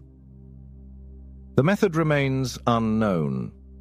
However, the Egyptians postulated that Nata emanations were a natural consequence of the rite, with power transmitted in two distinct manners. In either scenario, the portable statue was positioned near the temple image and acquired the SA by direct touch, or the magician-priest obtained the SA from the image and subsequently transferred it to a lesser statue via embraces and handshakes. Through this enigmatic method, the magician-priest acquired supplementary knowledge of amulets and talismans. In the Bekhten narrative, the depiction of the Nata was imbued with the Heka of Khons, akin to the tools employed by the magician-priest supernatural agents to rectify the princess's perilous psychic state. The stele additionally details Rek Ket, who traveled to remedy her ailment, as profoundly knowledgeable in his heart and endowed with skilled hands, alluding to his sagacity and the sacred motions associated with the ancient utilization of pictures, scepters, and wands. The renowned rod employed by Pharaoh Nectanebo during Dynasty 30 may have served as a divining tool. As recounted in the biblical narrative, he hit a rock in the wilderness, resulting in water gushing forth. Numerous inscriptions demonstrate that Egyptian temple rites employed ceremonial tools and adhered to a stringent rule of physical conduct.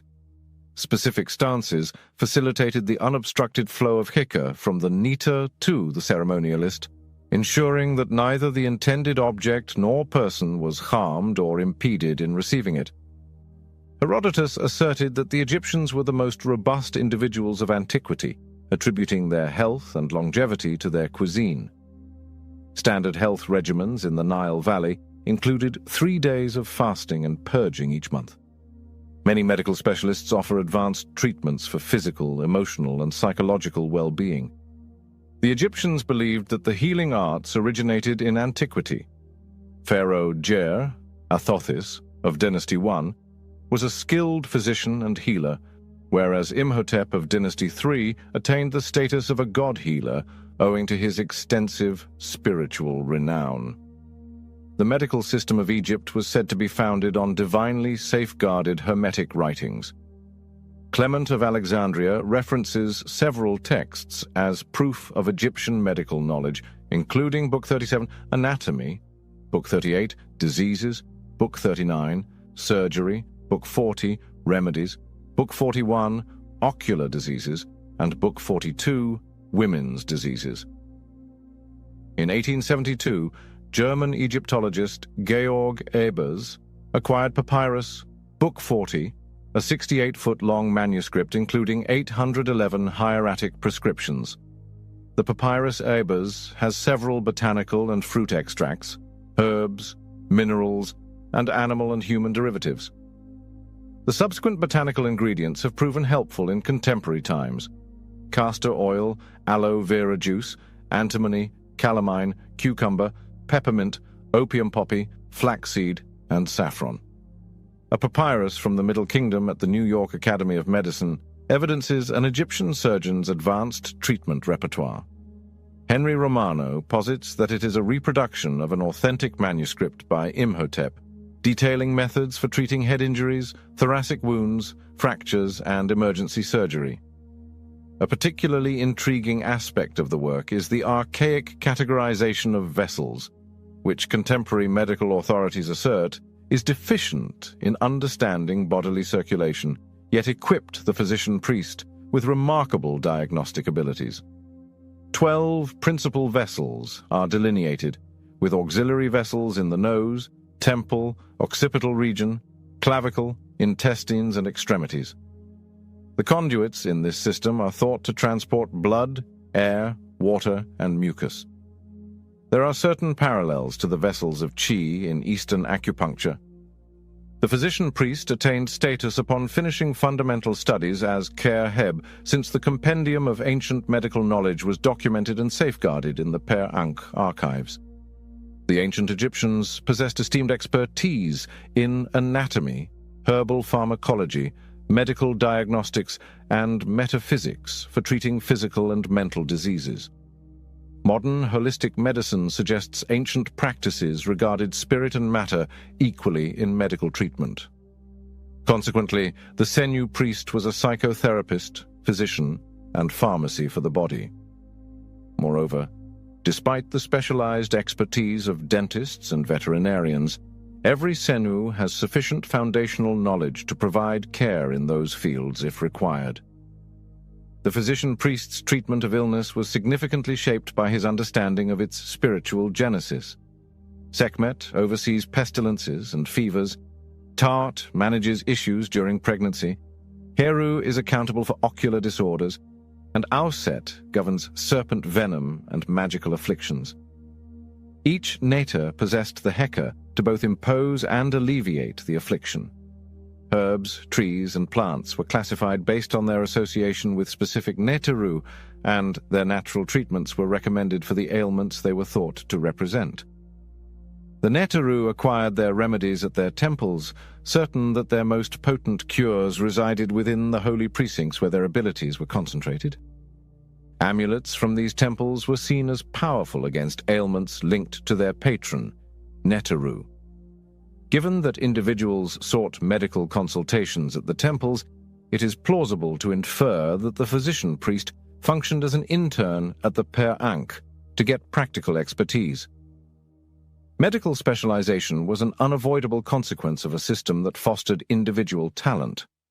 Experts established private practices in major cities via the divine house, and provided consultations for distinguished patients or exceptional instances. The priests of Sekhmet rose to prominence by learning various disciplines and serving at Neta's temple in the Delta, a vibrant center for medical study and treatment. Temple inscriptions indicate that the deified physician Imhotep was called the Son of Sekhmet. Remnants of sanatoria persist at Dendera and Philae, and other temples accommodated the ill. Temple experts and guests would seek counsel here. The physician-priest often performed a medical diagnostic before analyzing a dream. In antiquity, dreams were perceived as conduits for heavenly communication with humanity and were taken seriously during grief or illness. Hydrotherapy and water were seen as very efficacious medical interventions. The primordial waters of Nun, the origin of all existence, and Nut, the celestial river that rejuvenated souls, were linked to this element, establishing water as the quintessential source of bodily renewal. Baths and libations were frequently performed by pouring water over sacred stones and statues, typically crafted from hot basalt, representing holy figures or divine ancestors who provided healing to the ill. European museums currently exhibit artifacts from Dendera and Ombos. The physician-priest associated with the Neteru to administer a remedy by calling divine energies and assimilating them to dispel illness. The papyrus Ebers indicates that the priestess frequently attributed the ailment to herself when invoking the Neteru, asserting that their utterances would likewise remedy her of power and the physician's wisdom contained in the sacred writings. The priestess typically sought refuge from Auset and Ra, the paramount sources of healing lore. By the prescribed protocols for therapy and medication, the Senu incorporated elaborate prayers and invocations to the deity responsible for the specific ailment, seeking a successful cure through the Neta. The priestess and the patient engaged in this procedure. Auset restored me in the same manner she alleviated Heru's suffering caused by Set. O Auset, formidable sorceress, cure me, liberate me from every malevolence, injustice, and tumultuous afflictions, from demonic and lethal ailments and impurities of every nature that assail me, just as you rescued your son, Heru.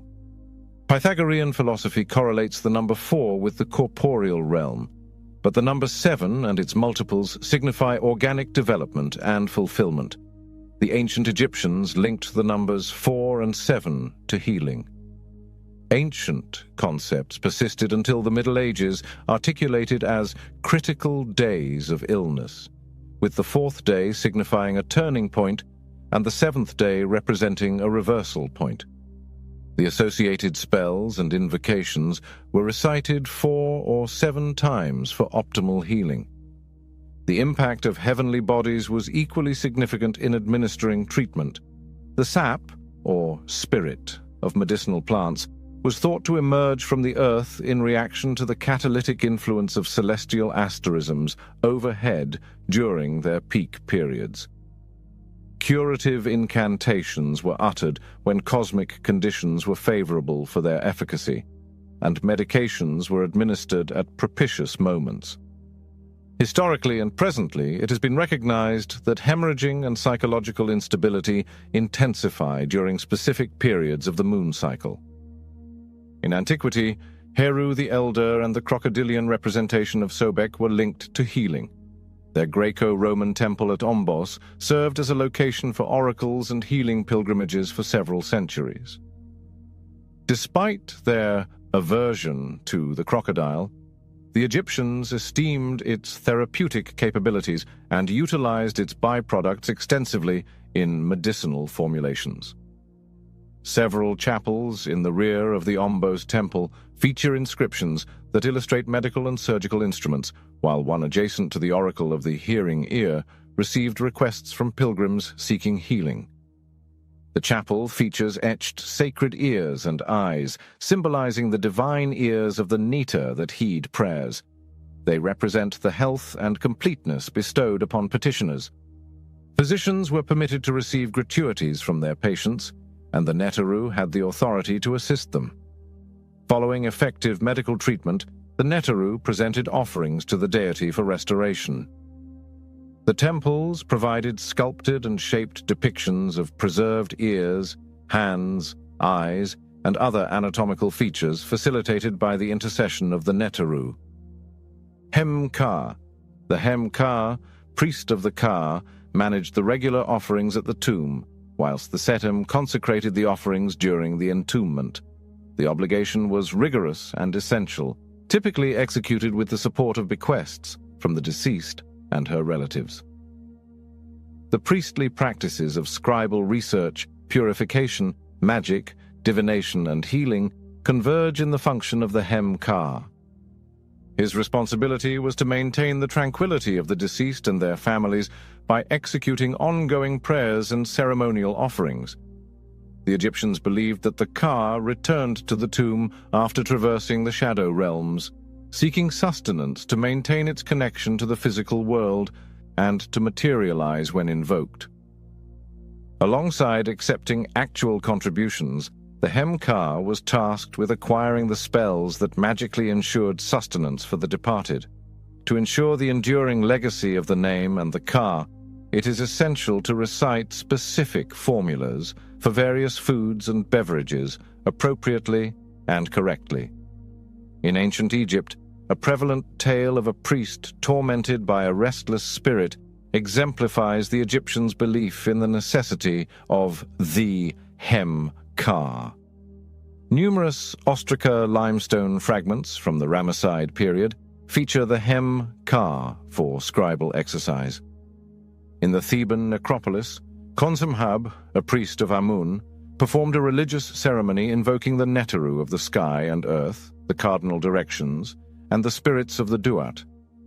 Subsequent to the funeral, the ritual delineated diverges from the customary religious services conducted at the grave. It frequently comprised recitations of prayers for the deceased, accompanied by offerings of food, clothing, and burial artifacts. Alongside his role as a priest in the Karnak temple, Khonsemhab may have served as a Hem-Ka for a specific family, and he might possibly have held the title of Rech-Ket, given the Theban temple's reputation for such masters. His ceremony is undoubtedly imbued with magic. In reaction to Khonsemhab's summons, a spirit named Nebusemek manifests before him. In reply to the priest's inquiry, the spectre weeps. Each day shall be shrouded in darkness. I will not be greeted by sunlight nor experience the northern winds. I shall stay here abstaining from sustenance and hydration, aging neither forward nor backward. The apparition stated that he died after serving in the army of Pharaoh Nebepet-Ra-Mentuhotep of Dynasty 11. The tomb that contained him ultimately collapsed, dispersing the debris and erasing any remains of the monument. The spirit roamed the necropolis for eons, devoid of a dwelling or tributes. Upon recognizing that the deceased would remain without a tomb for eternity, the high priest proposed to appoint 5 men and 5 maidservants to serve him, who would perform daily libations and wheat offerings in his honor. The spirit inquired, "What purpose do these objects serve?" Trees develop and produce foliage, whilst stones remain eternally unchanged.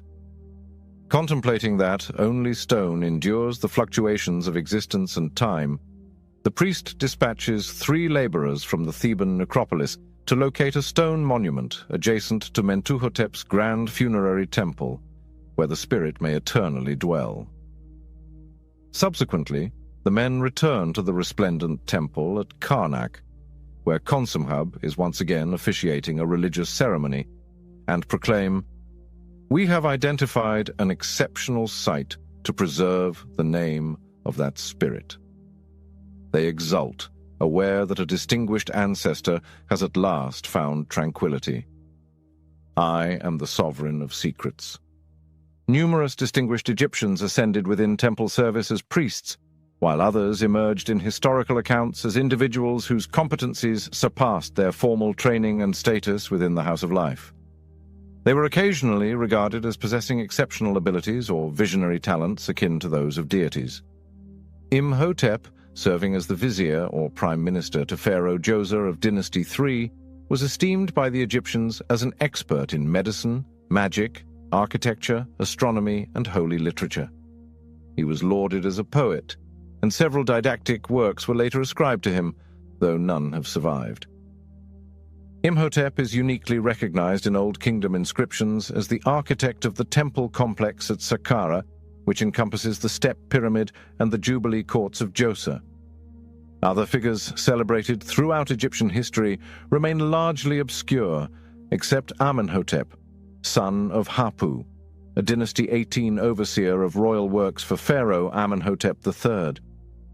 Under his direction, the king launched an extensive construction program, including numerous Nubia temples at Karnak and Luxor, a royal palace, an artificial lake, and the renowned Colossi of Memnon. The inscription indicates that the Ptolemaic temple of Hera at Edfu traces its ancient origins to Imhotep. He is illustrated on the temple's western wall wearing the leopard skin of the high priest and seer, narrating the ancient myth of Set's defeat by Heru. He is recognized as the son of Ptah and the architect of Heru's original sanctuary on this hallowed site. Across various historical epochs, individuals have crafted votive representations of Imhotep. It portrays him as a commonplace scribe with an unrolled scroll on his lap. The medium is stone, bronze, or clay. The priest features a shaved head and lacks adornment. Occasionally, he holds the Uas scepter of Ptah and the Ankh. Imhotep is the pivotal figure in the evolution from mud brick to stone edifices in contemporary architecture. Certain historians assert that this transformation was the singular accomplishment that epitomized Egyptian civilization's artistic and technological advancements. His responsibilities extended beyond public works for the king, and he is reputed to have exceeded the accomplishments of his contemporaries with his profound intellectual prowess. An ancient musician alludes to Imhotep and a sage as archetypes of wisdom in the rendition of the Song of the Harper from Dynasty 11. We value the writings of Imhotep and Hajadef immensely due to their authorship. In the centuries after his demise, Imhotep's abilities garnered heightened acknowledgement from the scribal class, medical practitioners, and the clergy. As a spiritual patron of advanced scholarship, he epitomized the sagacity of old kingdom intellect. Ultimately, he venerated his mother, Kerduank, and his wife, Renpetnefert, as demi-goddesses due to their association with him. Ultimately, Imhotep became linked with the paramount Neter of Memphis, Ptah, as his mediator and progeny, and during the New Kingdom, Nefertum, the divine offspring of Ptah and Sekhmet. To commemorate his life events, the ill and infertile undertook annual pilgrimages to Memphis to pay tribute to his spiritual connection with the Memphite triad and to visit his tomb adjacent to the Djoser complex. During the late and Greco-Roman periods, his deification conferred upon him miraculous spiritual powers. As the deity of medicine and effective remedies throughout the Hellenistic world, he was venerated in temples and domestic shrines for the healing of all ailments and adversities. Although the ancient temple of Imhotep no longer exists, historical records indicate it served as both a shrine and a medical school. Referred to as the Asclepieion, its site within the Memphis necropolis is thought to be near the Serapeum, which was dedicated to the Greco-Roman deity Serapis, and revealed evidence of even older altars honoring Imhotep. The Hermetica also describes Asclepius's temple as situated in the Memphite necropolis, purportedly housing Imhotep's tomb. However, this tomb has not been definitively identified, although a mastaba outside the pyramid complex of Senusert the Frey at Lisht is inscribed with his name alongside another mastaba northeast of Djoser's complex, which aligns precisely with the Step Pyramid. The Greeks regarded these two legendary figures as identical. The Ptolemaic structures along the Nile, far south of Memphis, embody later Egyptian beliefs. In the Theban region of Deir el-Bahri, Ptolemy IX constructed a sanatorium on the second terrace of Hatshepsut's renowned mortuary temple in honor of Imhotep, son of Amenhotep, son of Hapu. This facility functioned as a healing center until the 2nd century CE. A small temple at Philae, situated along the colonnade of the Grand Temple of Auset, is exclusively dedicated to Imhotep, the healer. Imhotep's connection with Amunhotep, son of Hapu, is fascinating and prevalent among Egypt's ruins. The Temple of Ptah venerates both figures from the Roman period within the northern section of the sacred precinct. The 2 doorposts leading into the sanctuary recognize the deified Imhotep as a compassionate benefactor, and one area makes an intriguing allusion to him and the chronologically younger Amunhotep as spiritual counterparts. The knowledgeable commend God for you. Chief among them is your brother, Amenhotep, son of Hapu, who loves you and whom you adore. He remains with you and does not depart. Your bodies are united as one, and your bars acquire the things you cherish. The Egyptians perceived Imhotep and Amenhotep, son of Hapu, as identical figures. The inscription posits a compelling notion, as the bar solely denotes the astral essence. They were celebrated as architects, healers, and magicians of divine repute. Each emerged at the onset of a significant era initiated by a prominent king who endorsed the creation of numerous innovative monuments. Despite a temporal gap of over 2,000 years, one may reasonably conjecture that the 2 spirits were synonymous, albeit manifesting distinct astral forms during their respective existences. Prayers at Karnak and depictions of the 2 in various sacred sites indicate that pilgrims, priests, and pharaohs venerated them and conferred blessings upon all. This serves as a distinctive affirmation of the Egyptian doctrine of reincarnation. Could the ancient sage Imhotep select his roles in subsequent incarnations through his mastery of the sacred science? Egyptologists recognize that Imhotep's reverence for Egypt transcended his comprehension of ancient arts and sciences. 19th century Egyptologist Gaston Maspero attributed this to his abilities as a magician. Amenhotep, son of Hapu, is extensively recorded for his expertise in the magical tradition. His Theban tomb has a formidable and elaborate curse cautioning intruders against desecrating the sacred site of the deceased, signifying that the architect-scholar was also an adept Rekhet priest. Imhotep's extensive tenure as a demigod underscores a fundamental aspect of Egyptian tradition. The ultimate goal of its magic, science, and knowledge was the dissemination of wisdom and compassion through physical healing, rather than mere dominion over nature. Consequently, he emerged as a truly distinguished member of the terrestrial temple and a master of secrets, transcending his era's prevailing social and political norms. For generations, individuals have pursued a resolution to this office's significant enigma.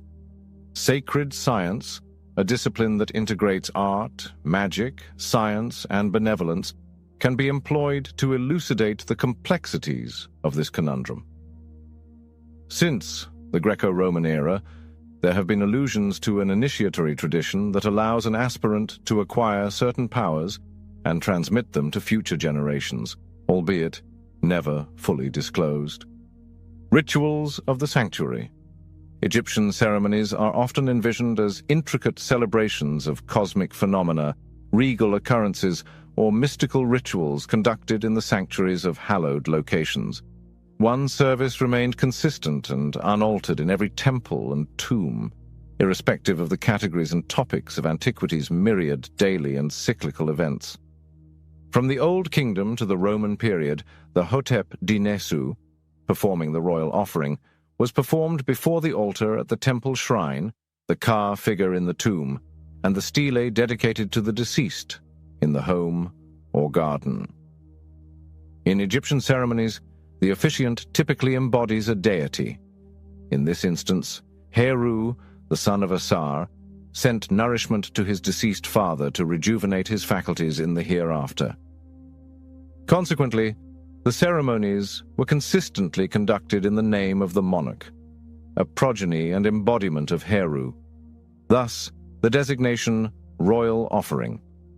The event was regarded as lavish and potent, the finest presented in such a context. The Hemkar presented the offering inside a funeral context. It is designated as the Hotep Nesu. Translations of the formula can be spoken, with the ancient words considered the most powerful. The conviction was that chanting the incantation would augment the meager provisions for bread, beer, and meat.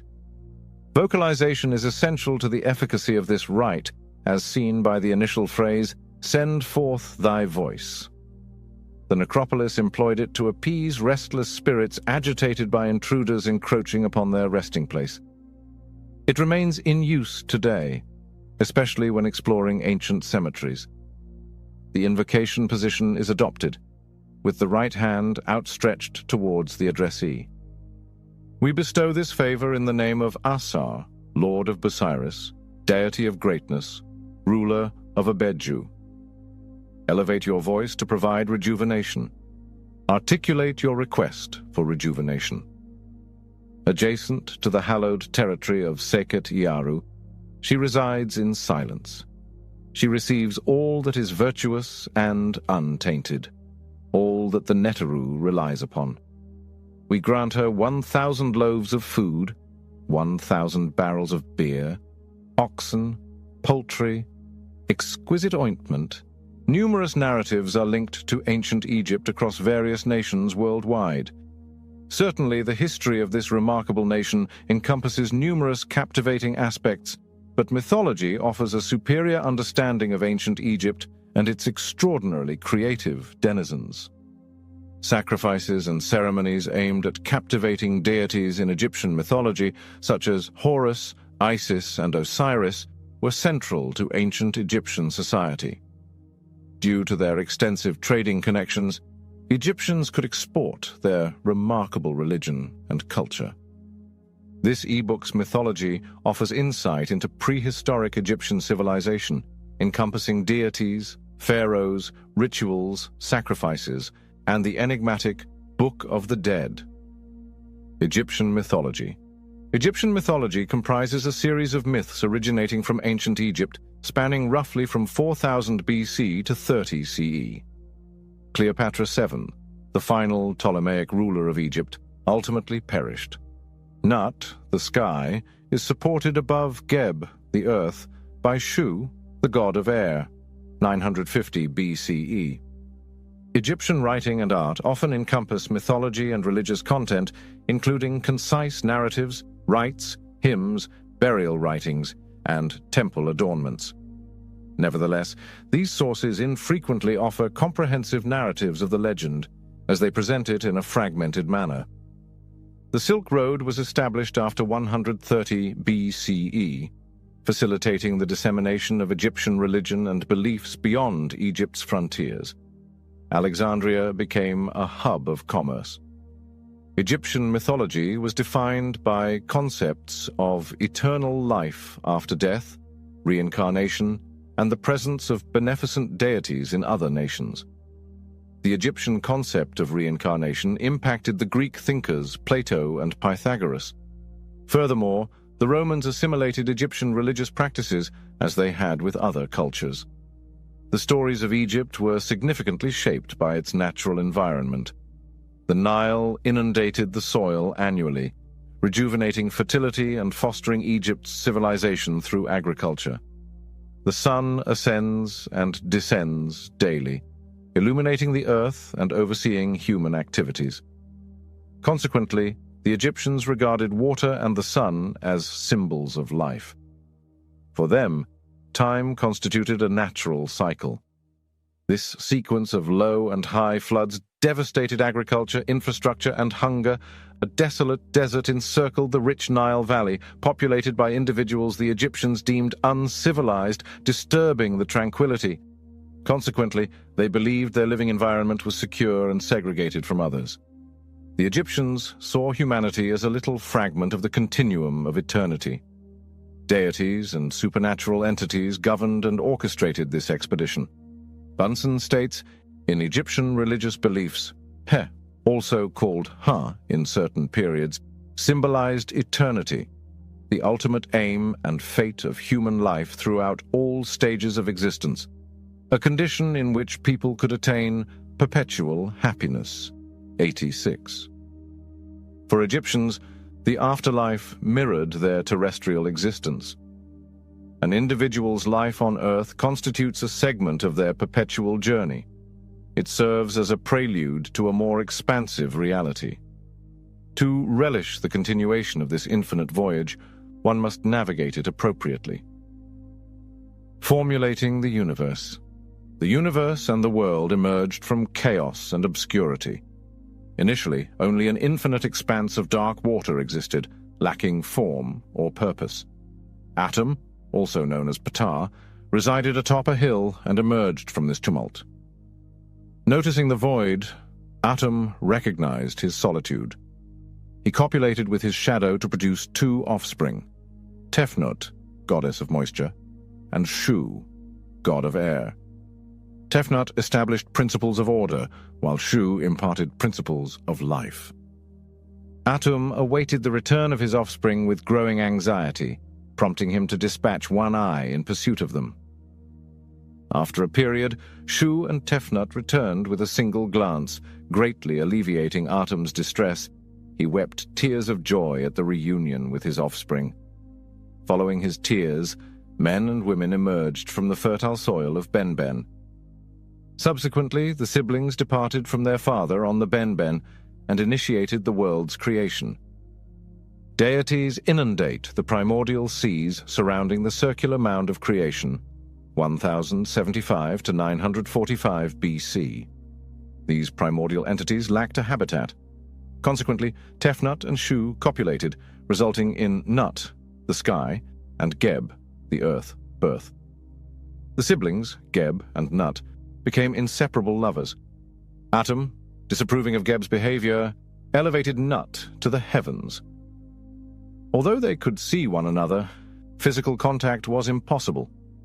Geb had already impregnated Nut, leading to the birth of Set, Osiris, Isis, and Nephthys, the prominent deities of ancient Egypt. Atum bestowed the world upon Osiris, recognizing him as a wise and judicious god. References. Egyptian mythology encompasses enchanting narratives and solemn hymns. Given the widespread illiteracy in ancient Egypt, these myths were predominantly disseminated through oral storytelling. This tradition may account for the scarcity of details within the tales, as all Egyptians were familiar with the legends. Evidence of enduring oral practices is minimal, and contemporary knowledge of Egyptian mythologies is derived primarily from pictorial and written sources.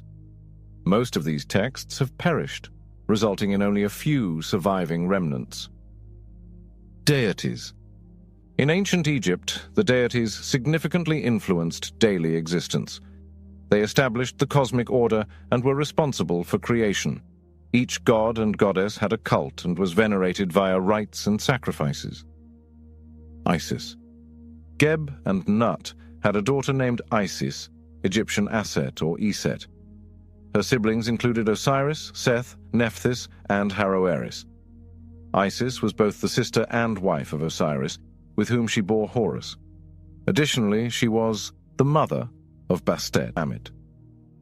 The goddess wore a headdress and a garment embellished with a sun disk between the cow's horns and a hieroglyphic throne emblem.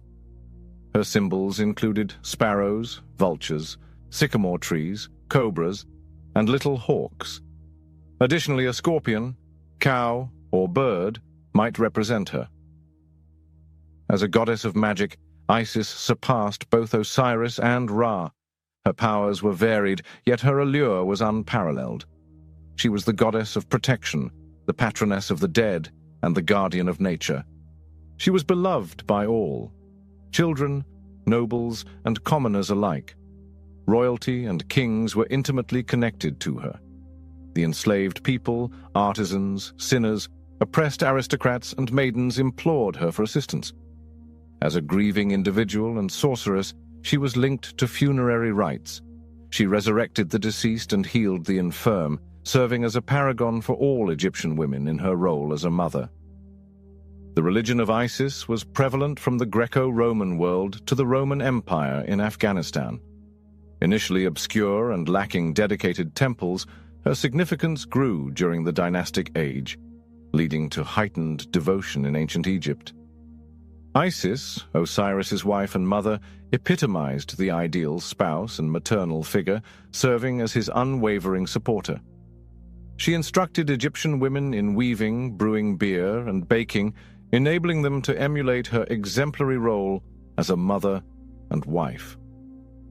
While she maintained a reserved demeanor during prosperous times, she employed her sorcery or keen intellect to safeguard her family during hardship. The narrative of Isis and Osiris.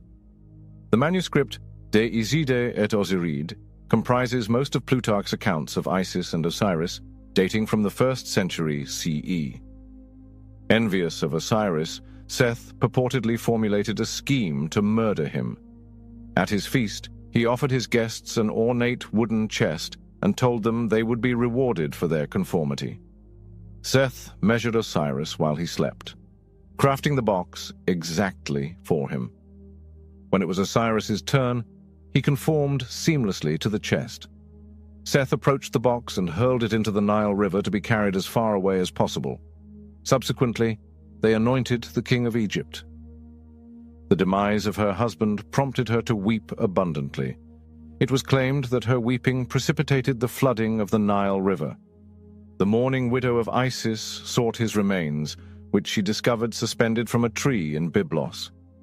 Egypt received his remains. Seth discovered this and rummaged in the chest. Upon discovering Osiris's body, Seth dismembered it into parts, some tales indicate 14 fragments, and dispersed them throughout Egypt. Notwithstanding the adversity, Isis remained resolute. Her sister Nephthys assisted her in transforming into a bird and gathering all fragments of Osiris's remains. The genitals constituted the sole exception. A fish consumed the organ, obstructing Isis from recovering it. Notwithstanding this, she successfully substituted it with a golden phallus. In addition to wrapping his body in bandages, she converted him into a mummy, existing in a state between life and death. Her son, Horus, was conceived 9 months later by Thoth's sorcery. Following his condemnation to the underworld, Osiris ascended to the sovereign position over the deceased. Osiris's death and resurrection were annually honored through rites. She is Isis, and her son is Horus. Horus was born to Isis in Chemis. After his birth, she escaped from her fury directed at Seth. She encountered numerous perils. He was once bitten by a venomous scorpion, necessitating Isis to employ her magical abilities for his healing. She safeguarded him until he could exact vengeance on his father's assassin and reclaim his reign. Besides serving as a protector, she safeguarded her son. The impact of Isis on Christianity. In Christianity, depictions of the Virgin Mary breastfeeding the infant Jesus Christ were inspired by representations of Isis nursing Horus. A mishap concluded his existence. Horus, Egyptian, Hor, Ha, Her, or Heru, was the solar deity and the god of monarchy in ancient Egypt. He was also the deity of war, hunting, Upper Egypt, light, and protection, and was represented as the god of the sky. Horus was the posthumous offspring of Isis and Osiris. He was thought to have consorts named Serket, Haroeris, and Hathor. The falcon-headed deity Horus possessed a proper eye, the sun, or morning sun, a symbol of authority and embodiment. His right eye, a celestial body, symbolized restorative energy. The sovereign was frequently seen as the embodiment of Horus, the quintessential king. As a result, he was bestowed the title of Sky God. The Book of Going Forth by Day, the Egyptian Book of the Dead, authored by Ani in the 13th century BC, Horus versus Seth. Seth, his murderer, constantly sought Horus following his birth. Isis exerted relentless effort to safeguard him from danger. He avenged his father's assassination and asserted his claim to the throne upon reaching maturity. The two engaged in perpetual conflicts during the First Dynasty, about 2925 to 2775 BCE. Nearly a century of conflict concluded with Horus's victory and the unification of Upper and Lower Egypt. The deity of Lower Egypt was Seth, whilst the deity of Upper Egypt was Horus. Horus triumphed not because of his military victories, but because he secured the most votes from the other deities. In other terms, he was recognized as Horus the Great, Horus, Elder, Hasiesis, Heru-Ur, or Har-Wer. He ruled as king of Egypt for 500 years. Throughout the conflict, both factions endured significant injuries. The desert that Seth represents is desolate, following the loss of his testicles. Seth governed the desert, hence it was devoid of life. Horus, however, lost both of his eyes, the moon. Fortunately, Thoth successfully restored them. It evolved into a potent talisman called the Wedjat Eye. Osiris. Osiris was referred to as Usir, Asiri, Ausir, or Ausar. He was first regarded as a terrestrial deity who governed the deceased, the afterlife, and the underworld. Horus was born after his father's death to him and Isis. He also had a progeny named Anubis. When represented as a mummy, he positions his hands across his chest. He wields a flail and a crook in one hand. His aftercrown, composed of 2 ostrich feathers, recalls the Upper Egyptian crown. The god of the dead was also thought to possess the ability to confer life from the underworld, promote vegetation, and inundate the Nile River. Annually, a ceremony commemorating his demise and resurrection was conducted. The celebrations encompassed processions, sacrifices, and nocturnal ceremonies.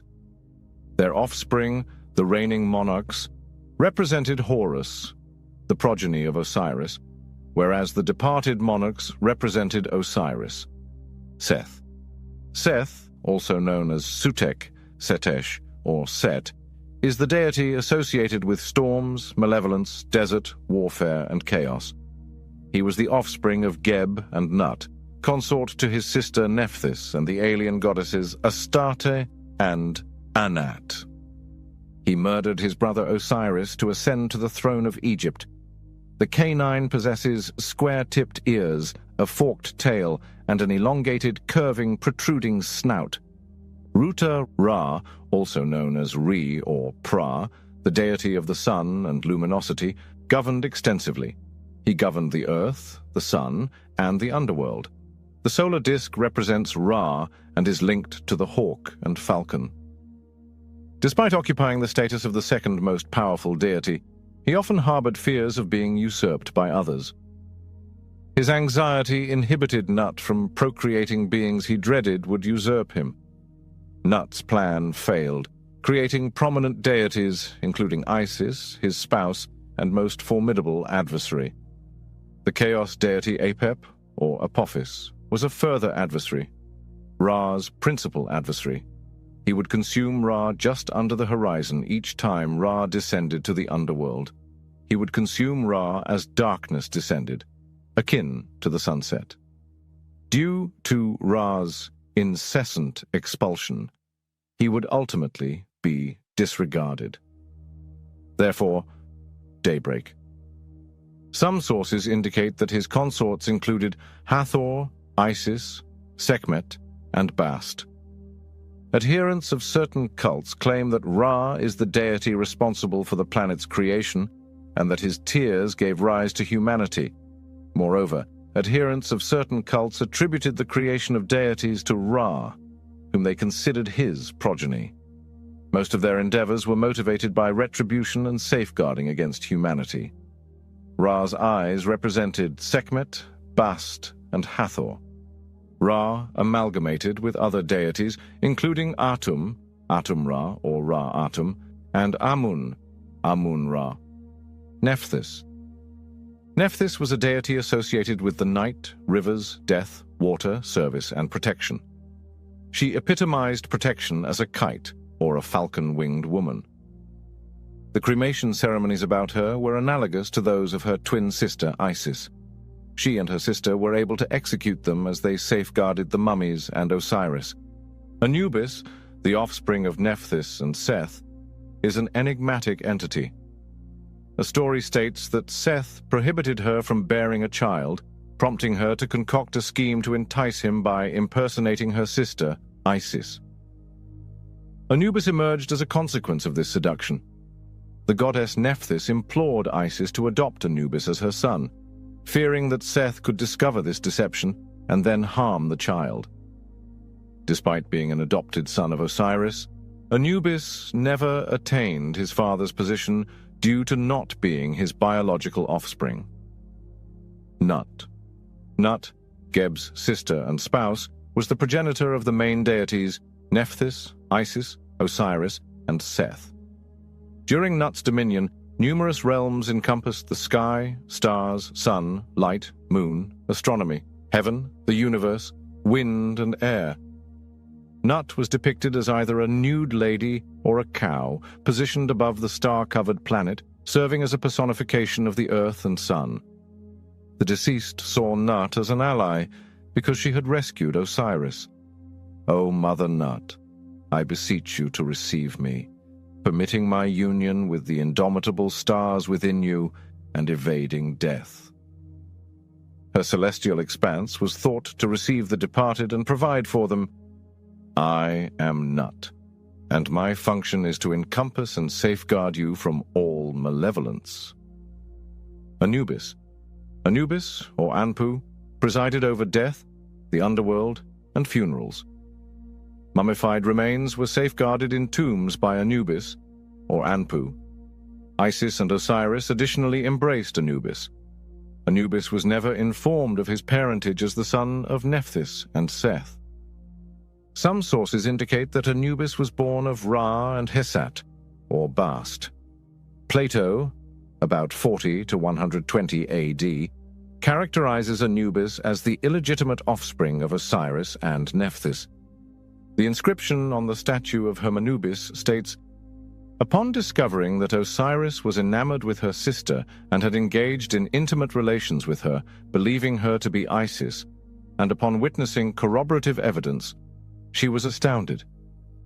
Nephthys abandoned her newborn out of fear of Seth and left behind a garland of clover. Isis, aided by dogs that led her with considerable difficulty, discovered the infant and raised him. He became her protector and ally, known as Anubis. Anubis was frequently shown as a jackal or a man with a jackal's head, wielding a fetish and a flail. He developed embalming techniques after applying them to Osiris's corpse. Bast, also known as Bast, Ubaste, or Bastet, was the deity of love, protection, felines, warfare, music, joy, and dancing. Her progenitors were Ra and Isis. Before amalgamating the two cultures, Bast served as the war goddess of Lower Egypt, with her counterpart in Upper Egypt being Sekhmet, the lioness warrior goddess. Following the unification of Lower and Upper Egypt, numerous deities were amalgamated. However, these goddesses remained distinct. During the 22nd dynasty, circa 945 to 715 BC, Bast transitioned from a warrior lioness to a protective deity. A cat-faced lady was represented as Bast in the first millennium BC. Her subsequent portrayals from the 11th century BC illustrated her as a lioness or cat-headed woman wielding a sistrum and an aegis. Bast, Ra's daughter, was also the subject of his retribution experiments. She decapitated Ra's nemesis, Apophis. Disguised as a lioness, Ra sent her to Nubia as the Eye of Ra. According to myth, Bast represented the Eye of Ra. Sekhmet.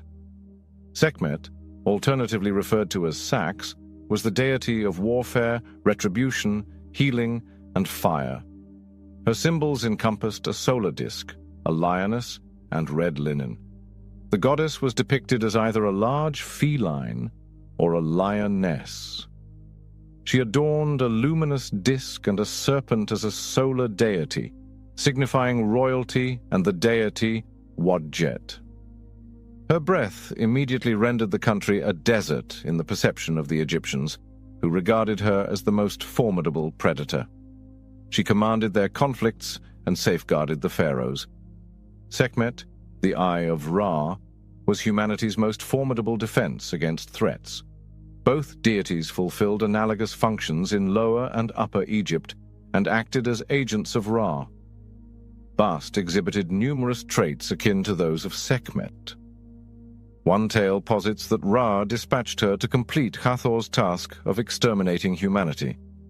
Upon her arrival, Sekhmet inadvertently consumed beer instead of blood, rendering her too inebriated to fulfill her mission of annihilating humankind. Amun. Amun was the deity of the wind and the sovereign of the gods, or progenitor of the gods. References to Amun and Amunet originate from the Old Kingdom. Amun-Ra, the principal deity, served as the patron of the impoverished and distressed, embodying the focal point of personal devotion. He gained prominence following his amalgamation with the sun god Ra around the 11th and 16th centuries BC, resulting in the name Amun-Ra, or Amen-Ra. Amun-Ra mandated that individuals seeking his assistance must first acknowledge their transgressions. The temple at Deir el-Medina states, Amun, who responds to the cries of the impoverished in anguish, who grants vitality to the afflicted. You embody Amun whenever I invoke you in times of distress. Those who assist the needy are favored by the Lord of the Silent. Notwithstanding the servant's malevolent nature, the Lord remains inclined to grant forgiveness. The Lord of Thebes' anger is ephemeral. It vanishes immediately. His compassion is restored to us with his breath. Let your car exhibit kindness. May you provide forgiveness. It shall not recur. Ma'at. Her name signifies truth and justice in Arabic. Some sources indicate that Ma'at was the offspring of Ra and the partner of Thoth. She was a woman adorned in feathers, possessing traits associated with ostriches. Her contribution to creation and her relentless endeavors to avert the universe's descent into chaos are of paramount significance. Her subsequent role was weighing the heart, alternatively referred to as weighing the souls. Enacted in the underworld at Duat. Her father's achievement in attaining the utopia of the hereafter influences the fates of the deceased souls. In the weighing of the heart from the Book of the Dead of Ani, Anubis juxtaposes Ani's heart with the feather of Ma'at, 1300 BC. Ma'at was frequently seen as a female deity embodying truth, justice, harmony, balance, morality, and order. The ethical principles every Egyptian was obligated to adhere to. Egyptians were expected to conduct themselves with integrity and sincerity regarding the community, family, divinity, and the environment. Pharaohs of ancient Egypt. Pharaohs governed Egypt in antiquity. Additionally, there existed a lord of the two lands and a high priest of every temple. Upper and Lower Egypt were unified 3 millennia ago, leading to the emergence of Egypt's inaugural dynasties. The pharaohs of these dynasties were regarded as deities. Upon their demise, the departed were thought to transform into Osiris, the deity of the dead. The pharaohs constructed monumental edifices and temples.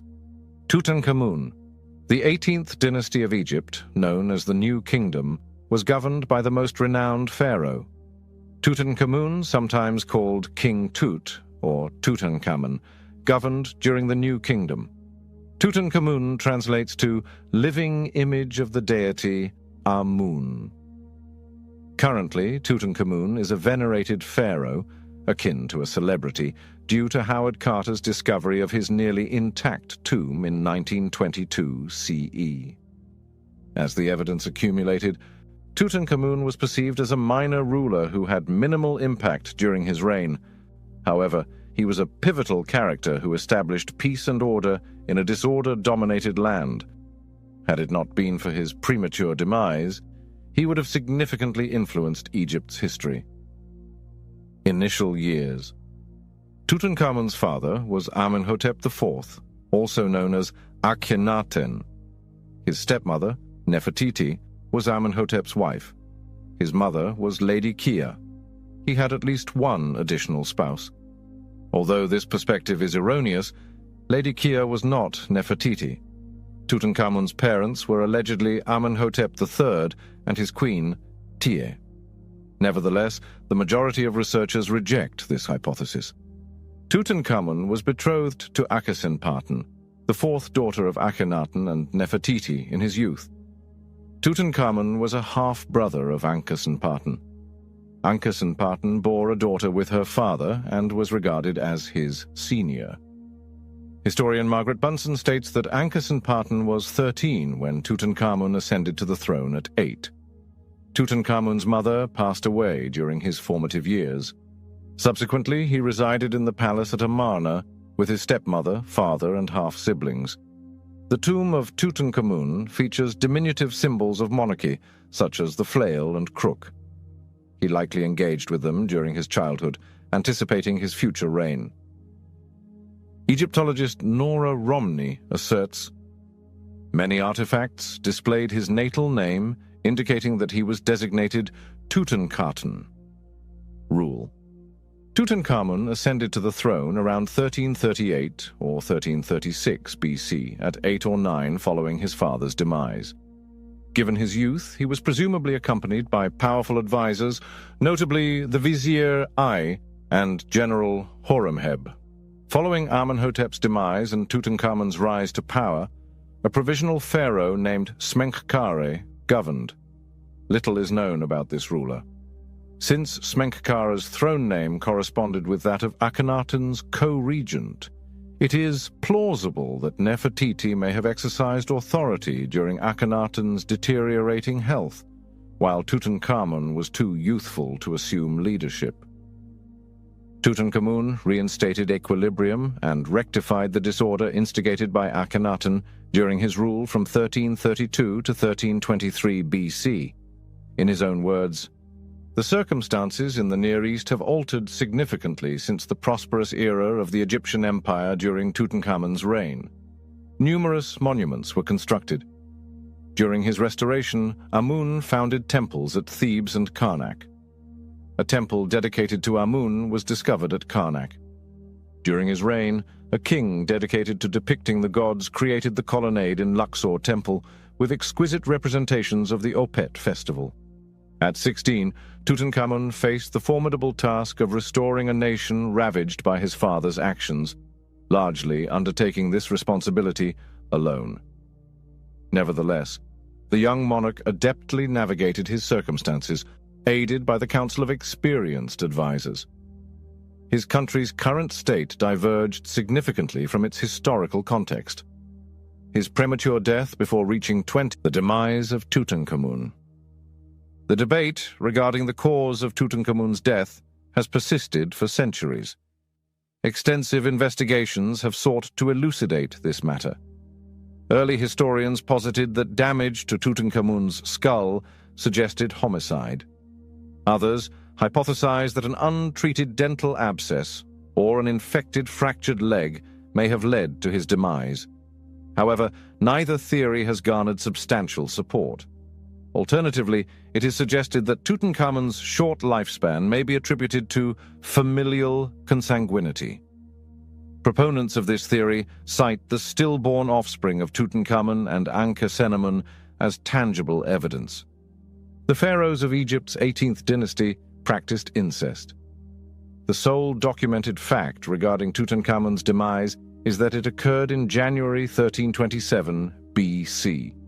Cleopatra VII. Her father was Ptolemy XII Auletes, and she was born Cleopatra VII Philopator in 69 BCE. Following her father's demise, she ascended to the throne at 18. Egyptian custom necessitated a female ruler, prompting her to wed her 12-year-old brother, Ptolemy XIII. She promptly erased her brother's name from all official records, asserting her sole authority. Unlike other Ptolemaic rulers who governed for centuries without knowledge of the Egyptian language, Cleopatra was proficient in Egyptian and eloquent in Greek, her native tongue. She also excelled in additional languages, enabling her to engage with foreign diplomats without translators. Historian Plutarch states, "Her voice could effortlessly convey meaning between languages, akin to a multifaceted instrument. She needed no interpreter to communicate with the barbarous cultures." Thebes was the destination of Cleopatra and her half-sister Arsinoe. Several notable officials expressed discontent with her swift decision-making, absent her advisor's advice. In 48 BCE, Ptolemy XIII was overthrown by Pothinus, his chief advisor, General Achillas, and Theodotus of Chios, who sought to exert greater authority over him than Cleopatra. Ptolemy, Pompey, and Caesar. In this period, Pompey the Great, a Roman statesman and military leader, was vanquished by Julius Caesar at the Battle of Pharsalus in 48 BC. Upon fleeing Alexandria for refuge, Pompey was astonished by his discoveries. Ptolemy XIII, barely 13 years old, witnessed the beheading of his children and wife from the ship he had just disembarked. Ptolemy commanded Pompey's execution to secure Caesar's favor and establish an alliance with Rome, a responsibility Egypt was therefore compelled to undertake. Caesar was enraged when Ptolemy offered him Pompey's severed head upon his arrival in Egypt with his legions 2 days later. Despite being Caesar's political adversary, Pompey served as a consul of Rome and was the widower of Julia, Caesar's sole legitimate daughter, who perished during childbirth. In the royal palace, he declared that the military would assume governance. Ptolemy XIII absconded to Pelusium accompanied by his entourage.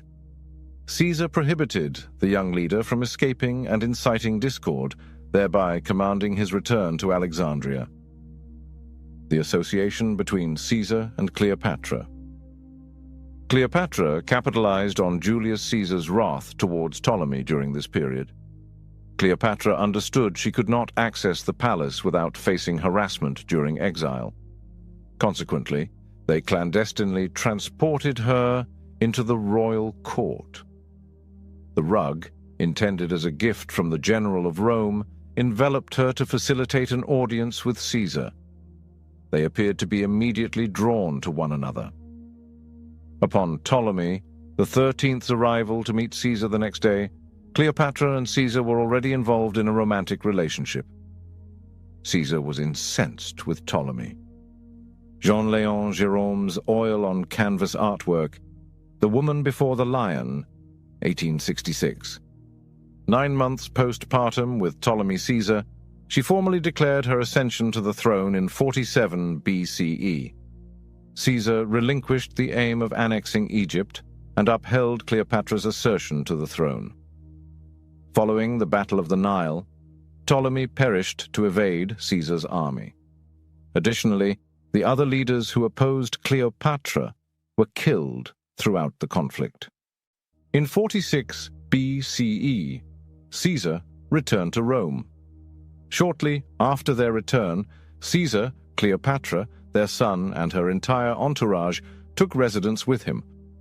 Although Caesarion was his grandnephew, he designated Octavian as his heir instead of Caesarion. Despite being married to Calpurnia Pisans, he also acquired Cleopatra as a wife. Rome's stringent regulations against bigamy incensed numerous senators and the populace. Caesar was slain on March 15, 44 BC, during Cleopatra's presence in Rome with her complete entourage. Cleopatra and Mark Antony. Following Caesar's assassination, Cleopatra escaped to Alexandria with her son and retinue. Mark Antony, Lepidus, and Octavian, Caesar's principal associates, held the conspirators accountable. After the Battle of Philippi, Octavian and Antony emerged victorious. Antony assumed control of the eastern provinces, including Egypt, and Octavian governed the west. Antony and Cleopatra by Lawrence Alma Tadema, 1885. In 41 BC, Antony called Cleopatra to Tarsus to address inquiries over her allegiance. Cleopatra's ostentatious entrance captivated Antony. Cassius and Brutus purportedly got funds from her throughout the Roman conflict. As stated by Plutarch, in a vessel embellished with gilded sterns, expansive purple sails, and silver oars, she navigated the river Cydnus accompanied by flutes, harps, and fifes. Beneath a canopy of gold fabric, she reclined like Venus in a painting, flanked by youthful boys resembling painted cupids who fanned her. Her attendants, attired as sea nymphs and graces, either steered the ship with the rudder or manipulated the ropes. The banks were thronged with multitudes who followed the galley upstream, having exited the city to witness the spectacle. It was a remarkable scene. As news circulated among the crowd that Venus had joined Bacchus for the benefit of Asia, Antony remained solitary on the tribunal. Their relationship endured for a decade, and they became lovers instantaneously. Their partnership produced 3 offspring. Antony saw Cleopatra as his wife, despite his marriage to Fulvia and Octavian's sister, Octavia. To formalize his marriage to Cleopatra, he divorced Octavia. Demise of Cleopatra. The relationship between Octavian and Antony deteriorated with the outbreak of civil war. Octavian's forces triumphed over Cleopatra and Antony's armies at the Battle of Actium. A year later, both met their demise. Under the false impression that Cleopatra was deceased, Antony inflicted a fatal wound upon himself, only to discover her survival too late. Octavian permitted Antony to approach Cleopatra, and he died in her embrace. Aware of her imminent captivity in Rome, which was intended to underscore Octavian's victory, Cleopatra sought time to prepare. They acquiesced to her request. Employing this strategy, Cleopatra induced a snake, traditionally an asp, but often identified as an Egyptian cobra by contemporary scholars, to deliver a fatal bite, resulting in her poisoning. Cleopatra's Demise by Reginald Arthur, 1892. Octavian executed Caesarion, Cleopatra's son, and reared her 3 children, Anne and Tony. Thus, the lineage of pharaohs in Egypt concluded. Ramses II. Ramses II, referred to by the Egyptians as Usermatres-Etepenre, was the 3rd pharaoh of the 19th dynasty. He lived to the age of 96, had more than 200 wives and concubines, and fathered over 150 children, most of whom died in infancy. Existence in the initial years. In his youth, Rameses accompanied his father on military expeditions in Palestine and Libya. His progenitors were Queen Tuya and Seti I. At 22, Rameses commanded 2 sons in Nubia, with Seti as his co-regent. Ramses' progenitor orchestrated numerous initiatives, including constructing a palace at Avaris. In 1290 BC, upon his father's demise, Ramses ascended to power and promptly initiated military campaigns to restore Egypt's borders and secure trade routes. Rameses constructed several edifices, temples, and monuments, notably the 2 rock temples at Abu Simbel. Many historians regard his reign as the pinnacle of Egyptian culture and art. Queen Nefertari. Nefertari was Ramses's primary spouse and favored queen.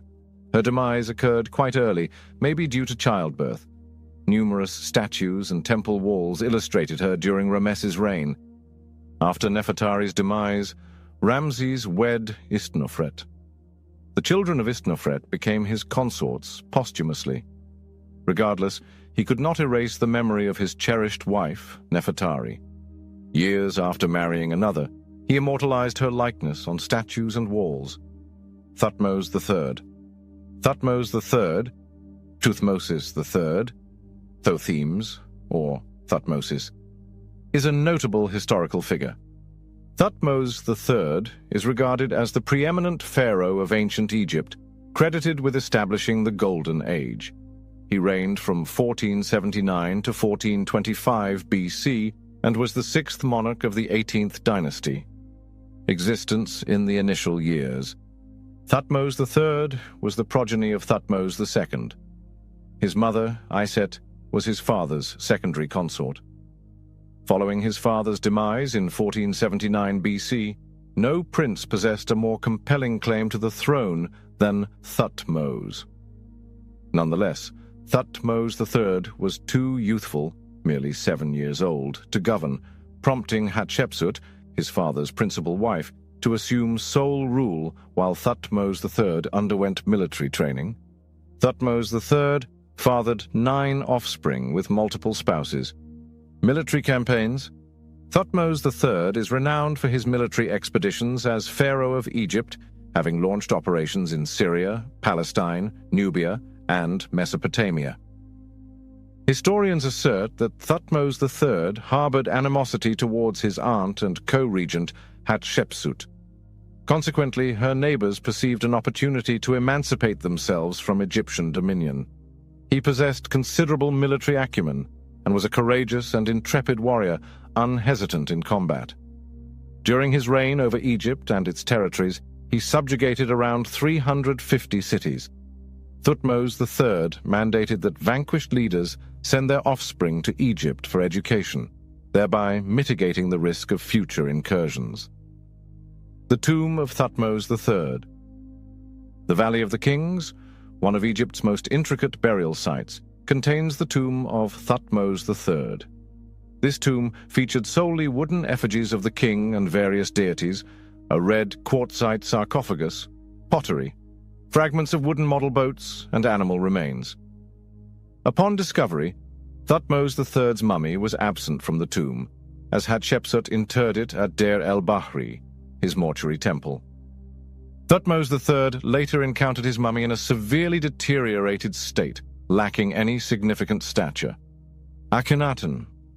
Akhenaten, also referred to as Ikhnaton, Kuenaten, or Akhenaten, signifies the pharaoh of the 18th dynasty who was triumphant for or beneficial to the deity Aten.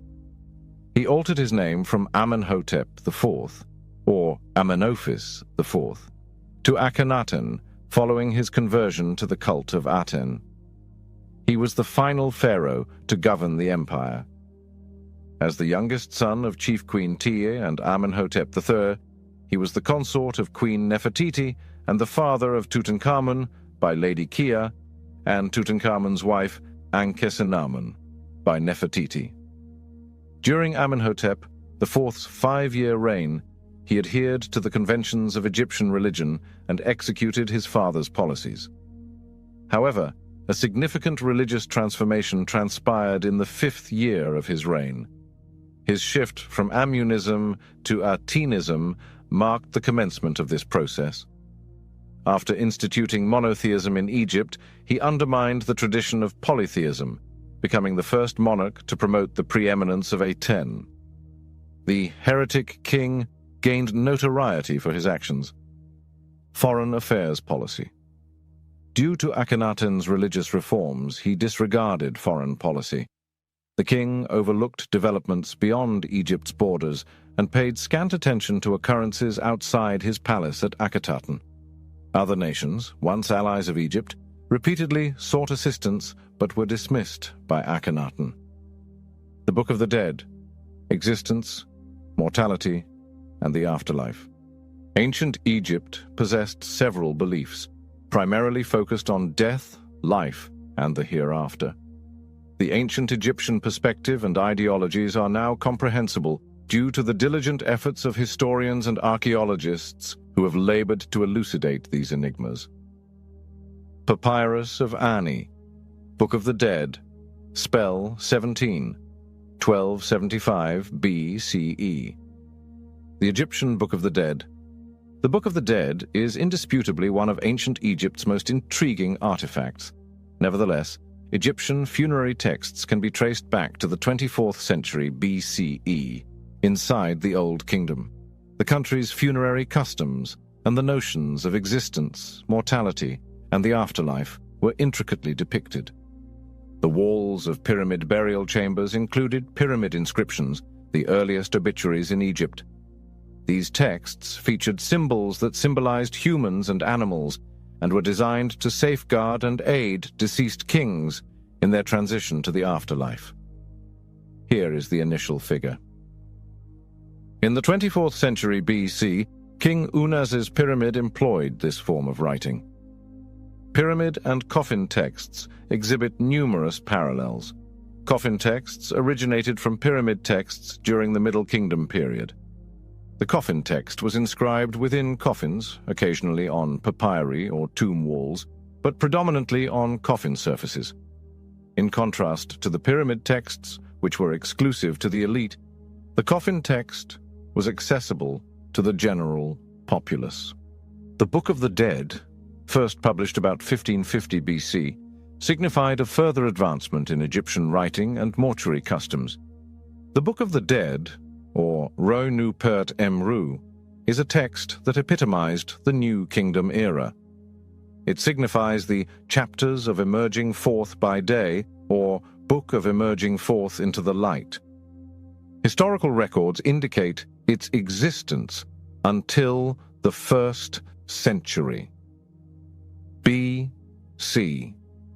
Subsequently, it evolved and gained widespread recognition. This funerary text aids the deceased in traversing the Duat, the underworld, swiftly and securely. This entity was also thought to assist and safeguard the deceased on this arduous journey. A relative or an individual commissioned the writing of a papyrus. Although the papyrus contained few novel spells, most were derived from the pyramid and coffin texts. The quality of papyri and texts significantly varied based on people's economic position. During that era, papyri were costly, so only the nobility and affluent could procure them. Archaeologists discovered a used papyrus copy of the Book of the Dead. The Book of the Dead intermittently employed linen shrouds to enclose deceased remains. Magical incantations were assembled in the Book of the Dead approximately 1,000 years ago. Each episode was inscribed in cursive hieroglyphs, organized in columns, and delineated by a black line. An accompanying artwork is rendered in black or red ink adjacent to each paragraph. The Book of the Dead comprises many vignettes.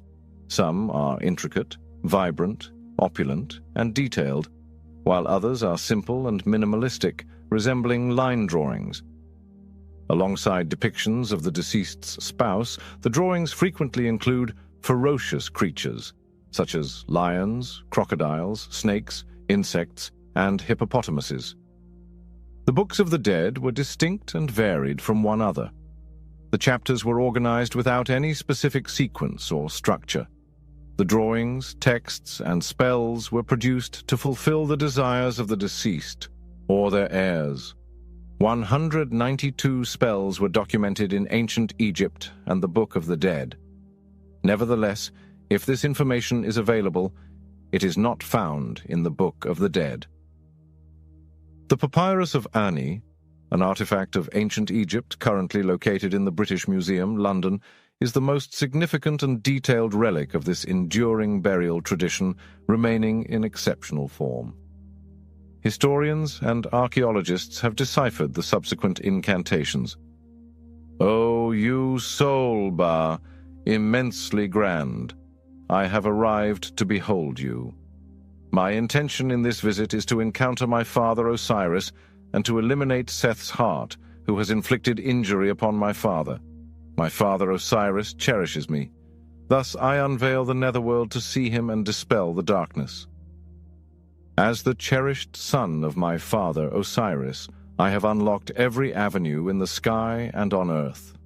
As a spirit, I have noble attributes that will facilitate my journey, encompassing all deities and souls. Ani's Spell 9 from the papyrus. Is that your intended meaning? The two splendid and esteemed marshes in Heracleopolis, where the common people present offerings to the great god residing there, were the site of my purification on the day of my birth. A formidable deity resides there. He is Ra himself. How do they function? Natron Lake and Mart Lake. Eternity pertains to one, sea pertains to the other. According to the latter, eternity governs, while sea governs the former.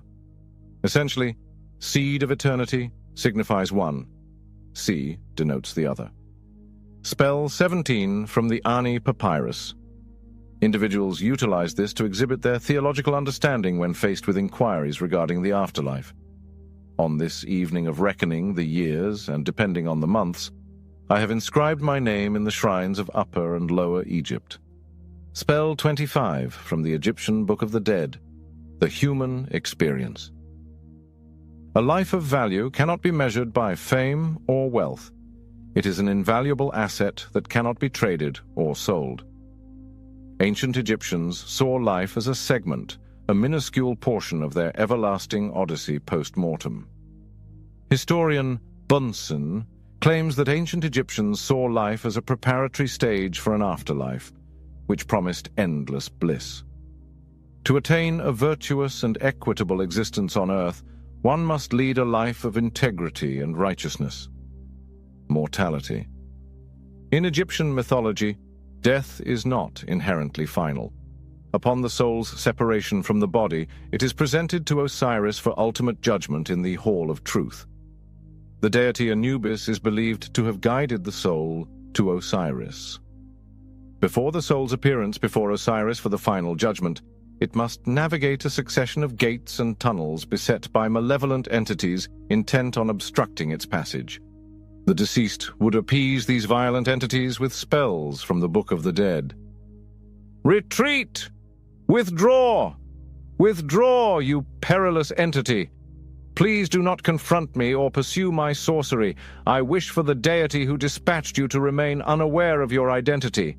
Messenger signifies one concept, and Betty signifies another. The crocodile proclaims, "Your visage is aligned with righteousness. Stars are confined within the sky. Enchantment is contained in communities and dwells within my mouth. The viper mountain represents my tusks. My fangs serve as a knife." The deceased responded, "No crocodile residing in magic can usurp my magic through your words." After overcoming all hurdles and challenges, a departed individual will be guided to the Hall of Truth via spell 31. In the Hall of Truth, the deceased were required to affirm that they had not committed the 42 sins, often called the negative confession. The following transgressions are enumerated. I have no culpability. I have not committed any violent robbery. I have not committed theft. I have not taken the lives of men or women. I have not consumed grain. I have not experienced any theft of my offerings.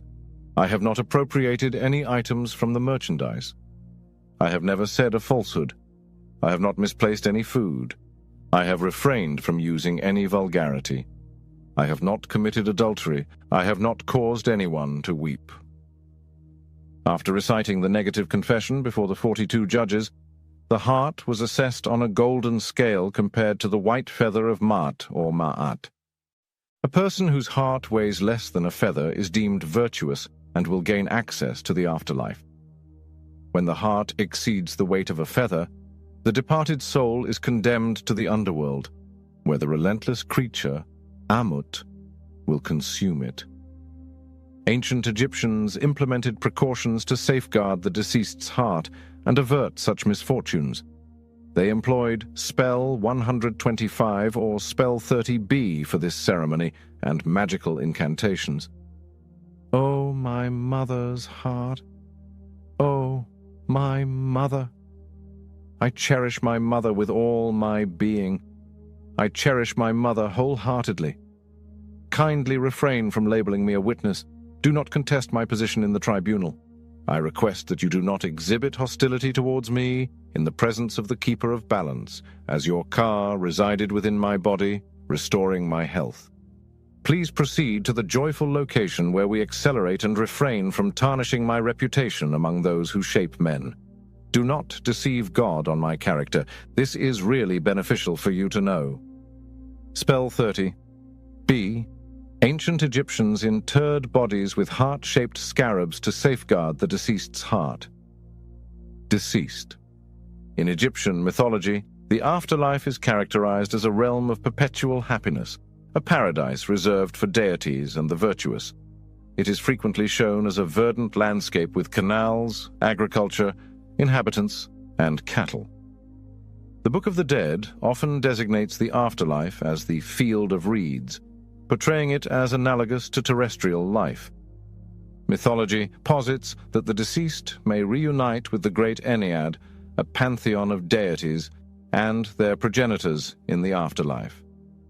The texts further assert that upon judgment, the departed will join Osiris and the other supreme deities and acquire a degree of divine power. Each Book of the Dead commences with the phrase, the Osiris, name of the deceased. The Book of the Dead delineates the hereafter in numerous important aspects, although the deceased must undertake various arduous tasks. Consequently, many burial mounds included statuettes inscribed with spells, known as shabti, or ushebti. The history of Egyptian mythology. Ancient Egyptian religion lacked a counterpart to the Bible. Over time, the dynamics among deities transformed and progressed. Priests did not compile Egypt's mythology into a singular, authorized version, or unify it into an extensive literary work akin to Hesiod's Theogony, a crucial reference for studying Greek mythology. Limited scholarly analyses of myths persist at any phase of the Egyptian language. Ancient Egyptian mythology must be reconstructed from many textual and visual sources. The extent and characteristics of these sources fluctuated significantly over 3,500 years, with their dimensions and forms evolving drastically over time. This chapter will present an overview of the origins of Egyptian myth. Dynasties 1 and 2, early dynasties. Ancient chronologies reveal that Egypt was partitioned into upper, southern, and lower, northern kingdoms. King Menes is posited to have unified these kingdoms and founded Memphis as their center.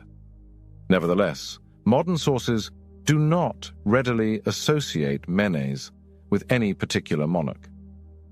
Monarchs of antiquity. Influential southern monarchs characterized the late 4th millennium BCE. Their courts developed the hieroglyphic writing system for administrative and ceremonial functions. A falcon deity was significant in Nekhen, referred to as Hierakonpolis, and Nagada, later known as Ombos. Although Horus originated in the north, this falcon deity became linked with Horus. Certain Egyptologists contend that the myth of Horus and Seth originates from an ancient conflict between Ombos and Hierakonpolis, or between northern and southern Egypt. A unified northern kingdom today is considerably improbable. Subsequently, theorists posited that Seth and Horus were antagonistic forces requiring reconciliation. This historicizing perspective on legends fell out of favor for several years, but has recently regained popularity. Artifacts from Hierakonpolis and Abydos have been discovered in temple deposits from the late proto-dynastic period, associated with rulers named Narmer, Aha, and Scorpion. These monarchs likely governed much of Egypt and were probably linked to the legend of Menes the Uniter. The ritual objects they produced represent early instances of Egyptian artistry. In palaces, temples, and tombs, stringent regulations dictated the content and style of the art. Over 3,000 years ago, this formal court-centric art supplanted previous forms and established the standard canon. Myths frequently revolve around profound conflict or tragic events. However, Egyptian decorum conventions typically forbid the depiction of such narratives in popular culture. For art to resonate with reality, it needed to illustrate order prevailing over chaos and virtue over vice. As exemplified by Seth's removing Horus's eye, Violence is not overtly represented in myths. Deities and monarchs. Beginning with the first dynasty, all Egyptian monarchs were designated as Horus. The divinity of these rulers remains a contentious issue. However, the early dynastic period kings undoubtedly wielded greater authority and accountability than any other individuals within their society. Historically, they governed the first substantial nation-state, exercising political, religious, and military control. The Palermo stone and associated fragments preserve royal records from the early dynastic period, cataloguing Egypt's kings from prehistoric eras onward. Seal impressions and small bone or wooden labels from the early dynastic period illustrate various deities. Evidence indicates that Mesopotamian seals and contemporaneous seals depict mythological narratives. The Egyptian artifacts predominantly showcase statues and cult objects representing deities as inhabitants. Labels document, or predict, royal visits to various shrines nationwide. A royal annal chronicles numerous years in which the king engaged in rituals, such as visiting the sacred lake of the god Herishef, he who is upon his lake, or spearing the hippopotamus as a paramount event. During the early dynastic period, Egypt exhibited a sophisticated pantheon of deities depicted as humans, animals, or semi-humans. It remains challenging to ascertain the contemporary relevance of myths surrounding these deities.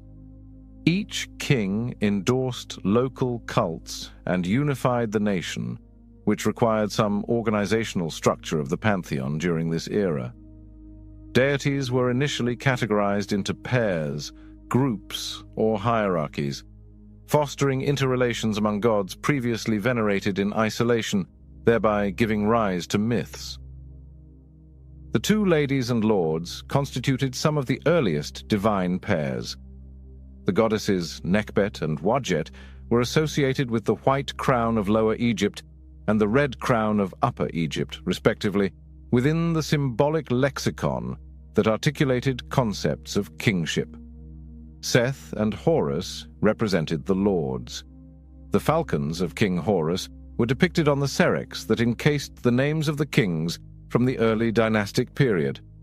The names and titles adopted by a king at the commencement of his reign elucidated his embodiment of Horus and functioned as a declaration of policy. Despite his efforts to assert the supremacy of his local deity, Peribsen ultimately lost his throne to Khasekhemwy, a ruler from Hierakonpolis. King Khasekhemwy positioned Horus's falcon and Seth's creature above his name in his title. Egyptian mythology illustrates genuine conflicts in this context. The two statues of Khasekhemwy, adorned with the white crown, may represent the earliest known statues of any historical figure. The statue symbolizes the victory of order over chaos, portraying the king's adversaries as a mass of contorted forms beneath his feet. Khasekhemwy's reign signified a transformation in the monarchy's policy. The focus transitioned from venerating local deities in their shrines to uniting them to consecrate the king in life and posthumously. He constructed numerous extensive burial complexes at different locations. The royal mortuary cult has reallocated a greater portion of the nation's resources. The Third Dynasty perpetuated this trend. Egyptologists categorize the Third Dynasty as concluding the early dynastic period, while others consider it the inception of the Old Kingdom. Netjerikhet, subsequently known as Djoser, was a significant figure in ancient Egyptian royal annals. His reign marked the commencement of a new epoch in ancient Egypt. Dynasties 3 to 6. Ancient Kingdom. Subsequently, the Egyptians perceived the Old Kingdom as a period of unparalleled stability and accomplishment. The inaugural pyramid was constructed for King Djoser millennia ago. Saqqara's step pyramid is one of the earliest monumental stone edifices worldwide. The funerary complexes of the early dynastic monarchs included a mud brick enclosure and an independent tomb. Saqqara amalgamated the two forms, requiring the mound to be elevated above the walls of the great enclosure. The banks served as the foundation for numerous early temples, including Hierakonpolis. It is conceivable that these mounds symbolize the primeval mound referenced in Egyptian creation myths, see deities, themes, and concepts, although no written evidence from this era has been discovered to substantiate this claim. The architects of the pyramids. Imhotep was the architect of Djoser's pyramid complex. At this time, literacy was predominantly confined to officials and their families. Many of these officials concurrently acted as priests in the temples dedicated to deities and deceased monarchs. Serving as a priest of the sun god in Heliopolis, he subsequently authored a book of wisdom, establishing himself as one of Egypt's preeminent sages, ultimately achieving deification. During this era, the application of writing progressed. Egypt produced extensive, cohesive texts several centuries following the advent of writing. Among the earliest known integrated texts and reliefs is an incomplete naos, inner shrine, from Heliopolis, dating to the reign of Djoser. The carvings on the naos depict deities and succinct proclamations regarding their intentions for the king. These represent the oldest known depictions of the Ennead of Heliopolis, a collective of 9 deities integral to subsequent creation myths. While some of these myths may have been previously known, it remains uncertain whether they were documented or transmitted solely through oral tradition. This era also witnessed the emergence of topographical lists as religious texts, with epithets encapsulating the functions and attributes of the deities about their cultic sites.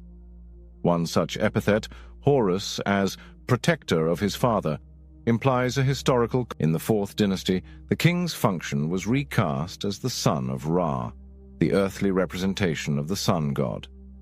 Neferu, the inaugural king of the 4th dynasty, was one of Egypt's most remarkable builders. His reign saw the construction of 3 pyramids, accompanied by funeral cult structures. Kings and princes and magicians are located in the section concerning deities, themes, and concepts, where Sneferu is lauded, yet his successor, Khufu, Cheops, the architect of the Great Pyramid at Giza, is not.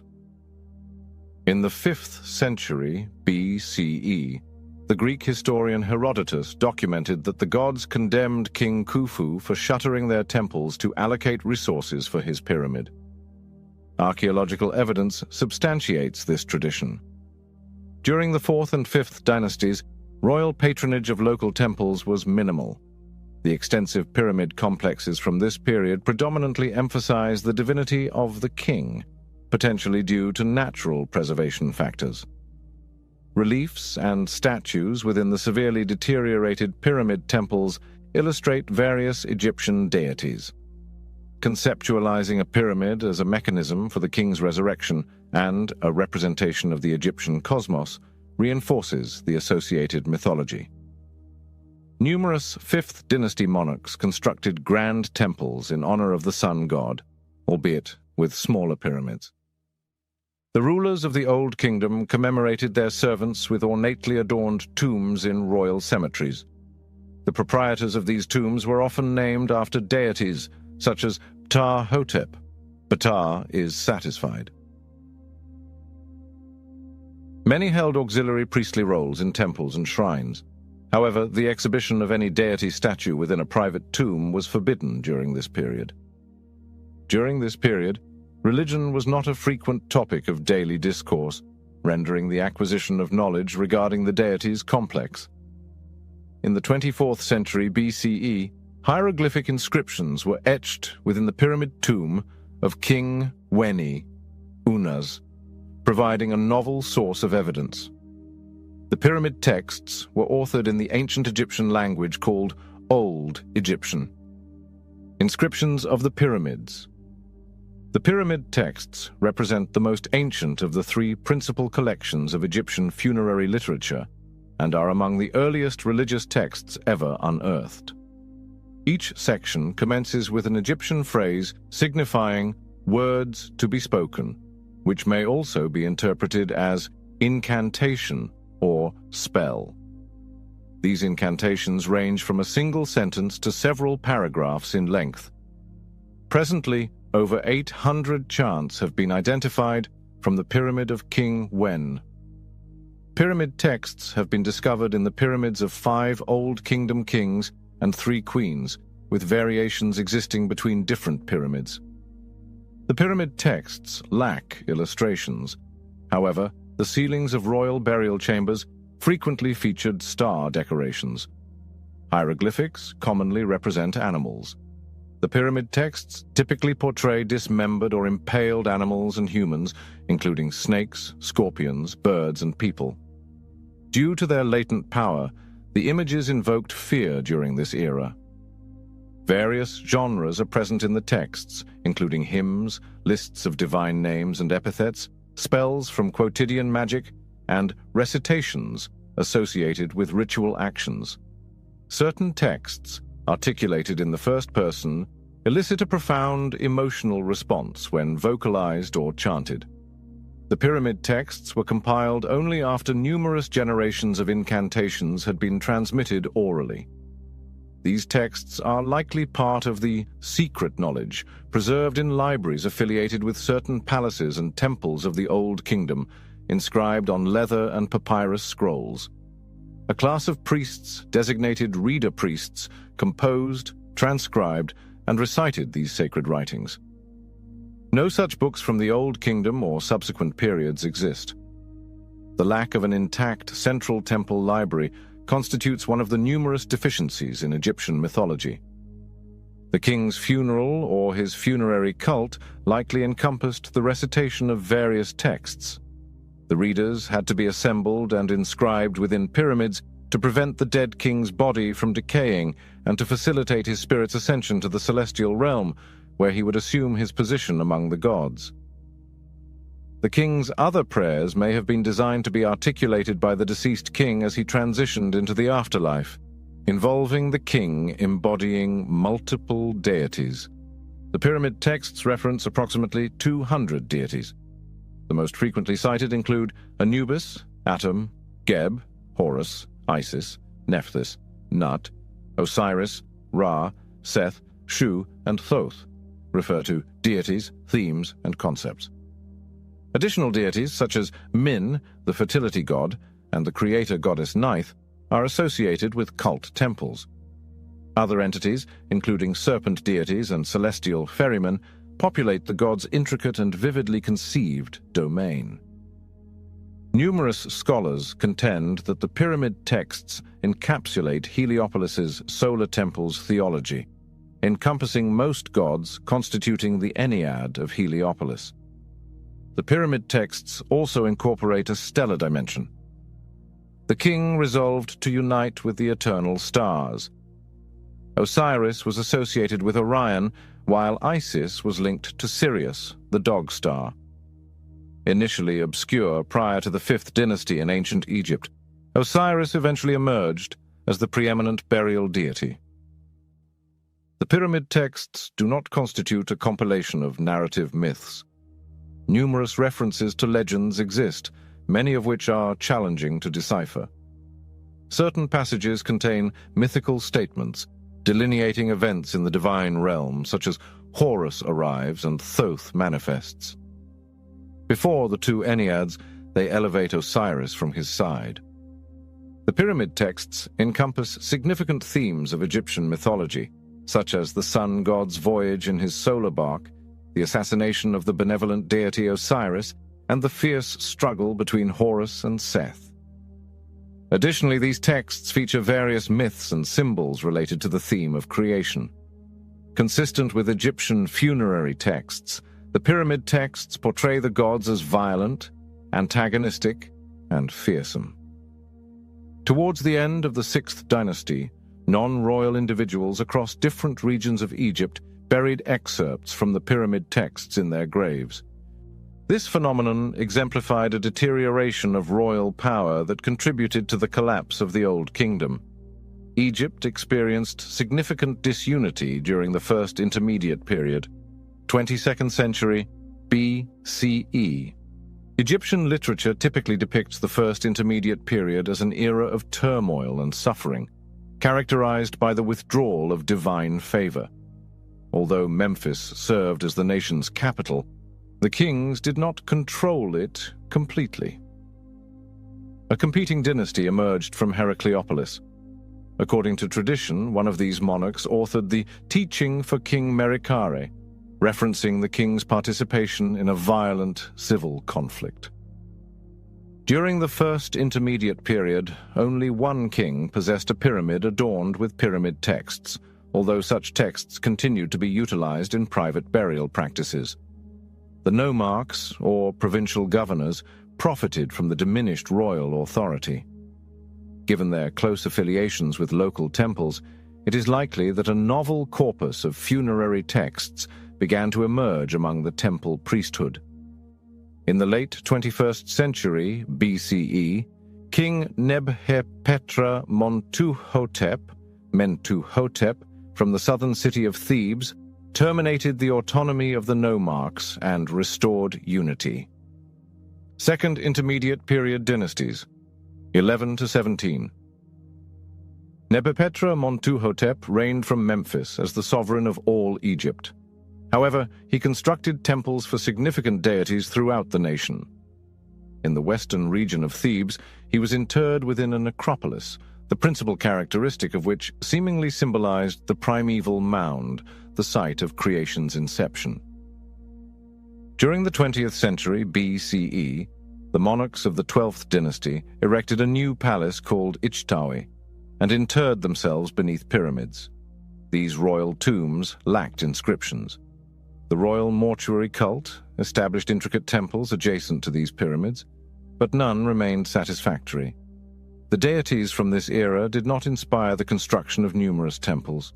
It is believed that the Ramesseum dramatic papyrus served as the script for a religious ritual in which the king engaged in reenactments of mythical events, including the coronation of Horus. Additional information exists regarding the religious practices of Egyptian government officials and their families. We illustrated nomarchs overseeing religious festivals and revering sacred artifacts within their tombs. Other spiritual customs were similarly documented. Certain hymns dedicated to deities were inscribed on tomb walls or funerary stelae, potentially performed during festivals. In the elite interments of this era, coffins were adorned with texts and imagery that constituted the second significant compilation of funerary literature, the coffin texts, CT. Communications from the coffin. The coffin texts comprised a compilation of recitations and incantations intended for burial artifacts during the Middle Kingdom. In addition to wooden coffins, these texts were inscribed on tomb walls and funerary objects, such as stelae and canopic chests. The coffin texts were composed in Middle Egyptian, a literary variant of the Egyptian language. To date, modern editors have assembled 1,185 spells from the coffin texts. Only a limited number of burials employed these spells. The coffin texts encompass numerous spells, also present in the pyramid texts. One or both of these compilations are believed to have originated from a now-lost papyrus archive. For instance, spells about navigation in the Great Bark of Ra or accompanying ritual instructions are among the titles assigned to invocations in the coffin texts. Certain spells distill obscure passages into intricate glosses, likely utilized by elites to transmit religious knowledge. In various instances, deities deliver monologues, such as, "I am the inundation deity who provides food," CT 320.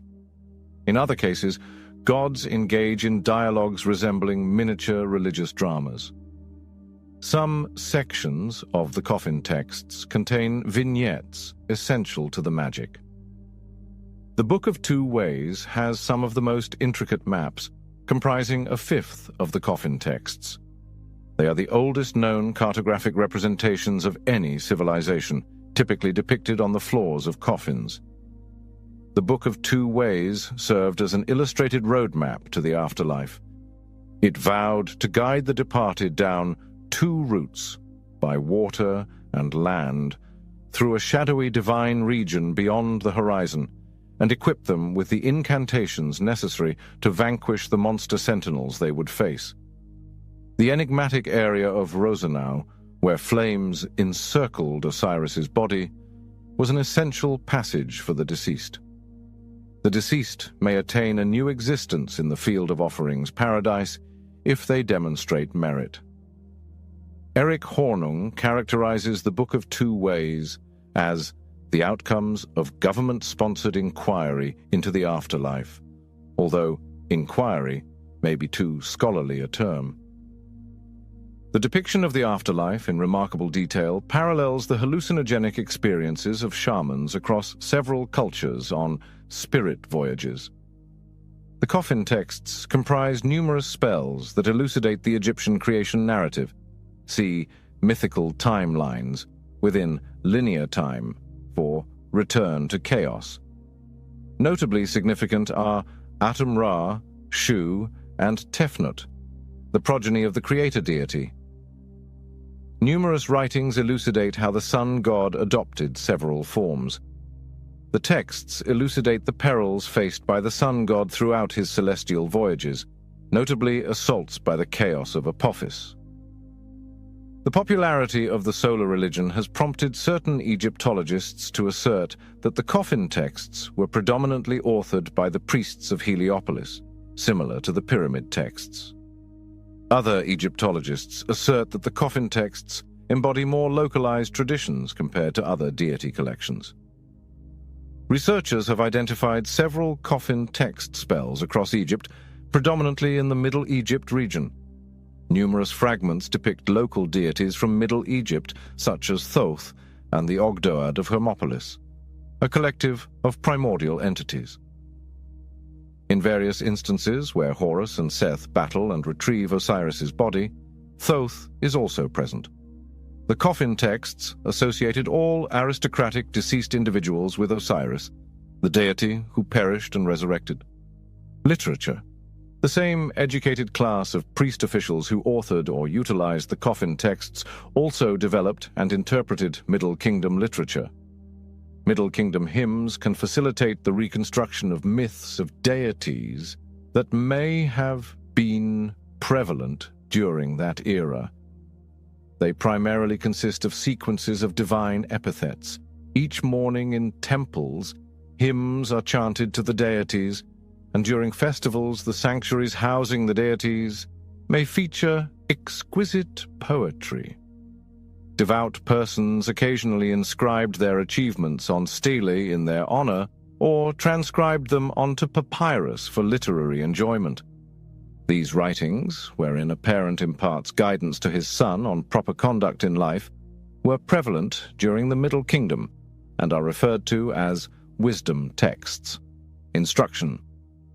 Texts frequently address themes of humanity and the divine, referencing mythical occurrences such as the sun god's annihilation of insubordinate humanity.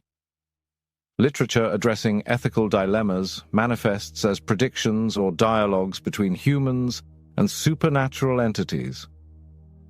In a narrative akin to the Book of Job, Ippur interrogates the Lord of all over Egypt's pervasive suffering and injustice. The sole extant text inadequately preserves God's replies, yet the essence conveys that individuals are accountable for their acts. Some Egyptologists assert that the dialogue of Ippur is a piece of negative literature depicting Egypt as a disordered civilization. The texts were once thought to have been composed during or following the tumultuous First Intermediate period. However, they are now associated with the High Middle Kingdom or potentially the Second Intermediate period. Mythological literature extols the past or forecasts the future. Egypt is a theater in the persistent cosmic conflict between order and chaos.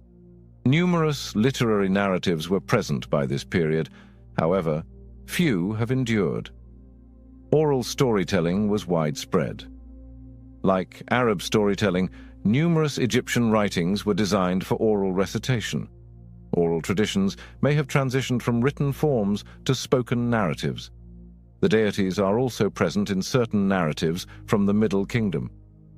While these narratives may be regarded as myths based on their definition, they mostly recount the experience. A conventional example of myth is narratives concerning the realm of the deities, although these Middle Kingdom tales are situated in the human domain, occasionally within a defined historical context. The narratives depict the marvels executed by magicians of the 3rd and 4th dynasties, such as the transmutation of wax crocodiles into living creatures. A harrowing confrontation transpired between a shepherd and an alluring deity. A mortal mother is on the verge of delivering triplets destined to become kings, as 5 deities assume human form to assist her. Another narrative details the shipwreck of an official on an enigmatic island during his expedition. While there, he confronts a colossal serpent that resembles the sun god creator. The pyramid texts reference Seth's attempted seduction of Horus, a narrative from the Middle Kingdom that exclusively includes divine figures. The narrative may have been an element of a healing spell, prompting certain Egyptologists to refrain from categorizing it as a myth. The enchantment of mainstream faith. The creator employed Heka, the Egyptian term for magic, to manifest the world during creation. Humans could utilize magic for self-protection or to heal others in everyday life. Since only the literate elite could access written magic, several spells exhibited a pronounced literary element.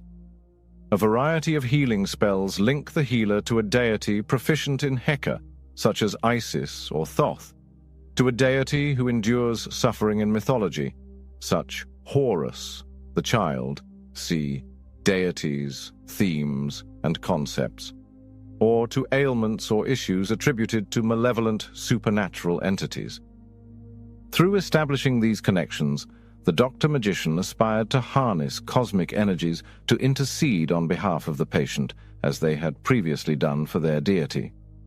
In specific cases, the doctor-magician elaborated on these identifications with a narrative that chronicled the deity's adversity and subsequent resolution. The true name of Ra narrates the intricate tale of the sun god's poisoning. As per mythical timeframes, the period of direct rule by the creator sun god transpired during the Middle Kingdom. Some legendary themes in spells are not documented in other sources. Nonetheless, there is no evidence to suggest that a distinct form of unorthodox mythology was influential in this genre. The efficacy of such spells was contingent upon the patient's familiarity with the narrative. Magical artifacts from the Middle Kingdom and the Second Intermediate Period represented human and divine occurrences. Numerous divine entities are depicted on the ivory wands wielded by mothers to safeguard their infants, some in grotesque manifestations. The coffin texts identify numerous entities as deities of Middle Egypt. Some wands bear concise inscriptions indicating that the gods have arrived to combat a certain kid. Rods manifest by an endangered divine child myth that predates explicit narrative descriptions of the myth by several centuries. The griffin appears in Egyptian animal legends from later periods. Wands on the altars suggest a nearly forgotten realm of oral traditions about deities. Alongside representations of deities, they were among the earliest private items to feature such imagery, although the majority did not conform to the conventional temple design. Intellectual and theological transformations transpired throughout the late Middle Kingdom and the Second Intermediate Period. The crown curtailed the provincial elite's authority and influence during the 12th dynasty's zenith. As a result, the coffin texts may have experienced a reduction in utilization. The collapse of royal authority under the 13th dynasty facilitated increased freedom of expression in religious art and literature. Non-royal individuals commenced dedicating votive offerings to deities, particularly in the sacred city of Abydos. Evidence indicates that celebrations at Abydos featured several participants reenacting pivotal events in the Osiris myth. During this period, an old royal tomb at Abydos was identified as Osiris's burial site. Egypt's culture gradually exhibited a fusion of mythology and geography. In the 17th century BCE, a Palestinian dynasty usurped authority over the delta region of northern Egypt, resulting in a cultural regression. The Hyksos, foreign sovereigns who governed Avaris, where Seth was venerated as the supreme deity, placed their capital there. In Egypt, individuals venerated Baal, Astarte, Anat, and other foreign deities, associating Seth with them. See deities, themes, and concepts. Apophis was the designation of a Hyksos monarch who asserted his lineage as the offspring of Ra. The tradition states that King Apophis was woken by the roaring of hippopotami 500 miles away in Thebes, which interrupted his slumber. This narrative reinterprets the political strife of the New Kingdom as a mythological confrontation between the adherents of Horus, the Thebans, and the worshippers of the hippopotamus, the Hyksos. In the 17th dynasty, the Theban monarchs gradually expelled the Hyksos. The 17th dynasty produced a fresh compilation of funeral literature known as the Book of the Dead. King Ahmose I, 1550 to 1525 BCE, finalized the expulsion of the Hyksos. The Egyptians regarded him as the inaugural monarch of a new dynasty and epoch. The New Kingdom, dynasties 18 to 20. During the early 18th dynasty, Ahmose and the other martial monarchs advanced Egyptian forces to the Euphrates. Syria, Palestine, and a significant portion of Nubia were incorporated into their dominion. Memphis emerged as the religious capital in the late 16th century BCE, while Thebes became the royal court's seat. Numerous subterranean tombs are located in the Valley of the Kings, the desert wadi where most New Kingdom monarchs are interred. Separate mortuary temples existed for the gifts to deceased monarchs, far from their tombs. Amun amalgamated with the sun deity during the Middle Kingdom to ascend as the king of the gods.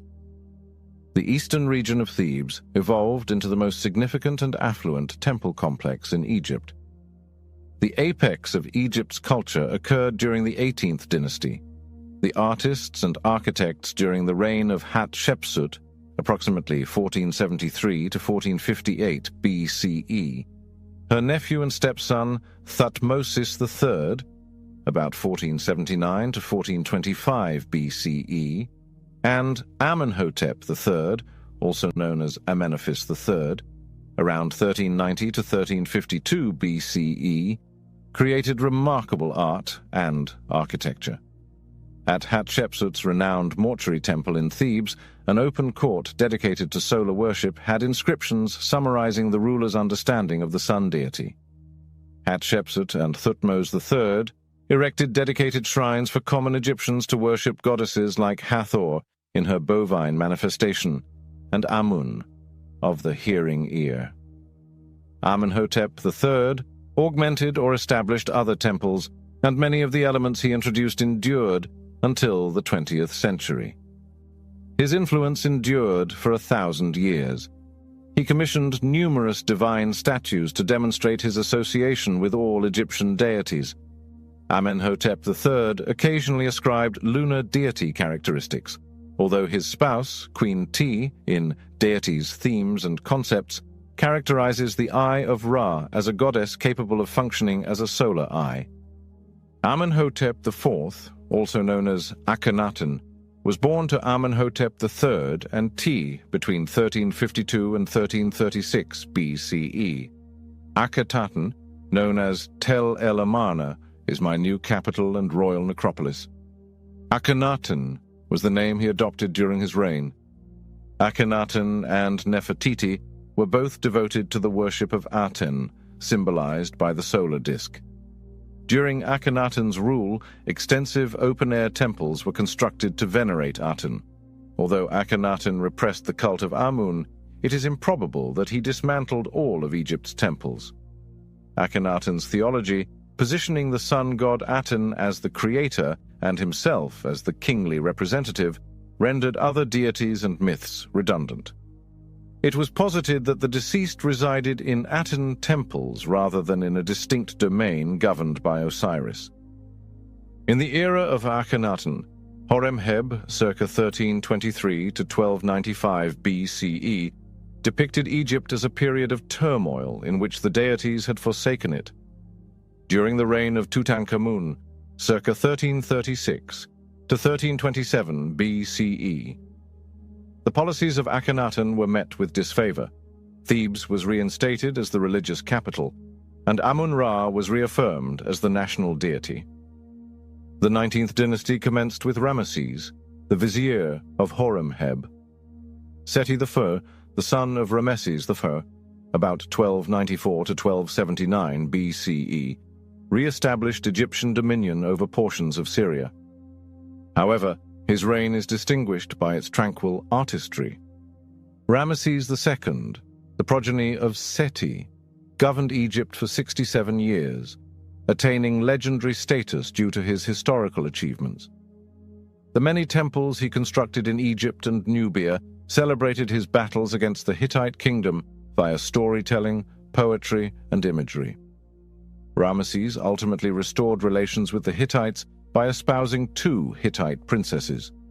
Although Ramesses established a new capital in the eastern delta, he did not disregard Thebes.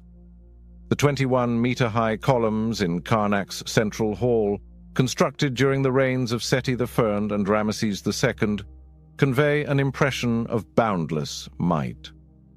The Libyan invasion and the enormous migration of the Sea Peoples compelled his son Meremptah to mount a defense. Furthermore, adversaries challenged Ramesses III, circa 1184 to 1153 BCE, the second monarch of the 20th dynasty. The international circumstances for Egypt got increasingly complex after Ramesses' extended and wealthy rule. Medinet Habu functioned as a fortified mortuary shrine where he triumphed over them both at sea and on land. The entire temple symbolizes the victory of order over chaos, yet Ramesses III was the final significant temple architect of the New Kingdom, a sanctuary and a monarch. The New Kingdom allocated most of its wealth and gold mining activities in Egypt and Nubia towards constructing and funding temples. In Egypt, tiny and massive stone edifices adorned with hieroglyphs and illustrating scenes of monarchs and deities progressively supplanted the mud-brick temples of earlier times. Prominent temples functioned as tiny towns, encompassing granaries, slaughterhouses, workshops, offices, schools, libraries, and residential areas. Such temples necessitated a substantial number of priests, with some employed full-time. The temple complexes of the New Kingdom exemplified the Egyptian universe, akin to the pyramid complexes of the Old Kingdom. The sinuous mud-brick walls encircling the temples may symbolize the primordial waters believed to envelop the inhabited universe. The sacred lakes served as venues for reenacting traditions of the Creator's emergence from primordial waters or the appeasement of his fiery daughter, the Eye Goddess. The king was shown as Maat's champion in reliefs and monumental statues in the outer courtyard. Despite being depicted in actual and fictitious confrontations, foreign adversaries consistently symbolized disorder. The colossal pylon entrances, akin to fortifications, extended towards the mountains ascending before the sun on the eastern horizon. The interior chambers were adorned with stone copies of the marsh, where the deities were born and reincarnated, sculpted in vegetation. The innermost sanctuary housing the cult statue is said to have been constructed on the primeval mound, where the Creator initiated life. Temples were dedicated to a primary deity. However, during the New Kingdom, gods were organized into divine families, which included a secondary temple for the chief deity's partner and offspring. For example, in Karnak, a triad consisting of Amun's consort, Mut, and his son Khonsu venerated him. Certain cults ultimately fabricated tales to elucidate their characteristics, although not all appear derived from pre-existing myths. Statues were transported between temples during religious festivals to signify the connection between deities. The processions, featuring the deity transported within a boat-shaped shrine, represented the sole means for the general populace to engage with their creator. The temple reliefs of the New Kingdom typically illustrate a ceremonial interaction between a deity symbolizing the divine and the king embodying humanity. They frequently display ceremonies or offerings. It will react with a gesture or an object representing the conferment of divine blessings, such as longevity or authority.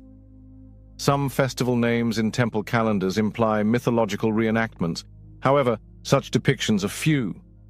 Notable exceptions include scenes depicting the divine conception and birth of sovereigns, such as Hatshepsut, Amenhotep III, and Ramesses II. The text alone recounts specific episodes and circumstances, whereas the reliefs in Egyptian graphic storytelling illustrate different aspects.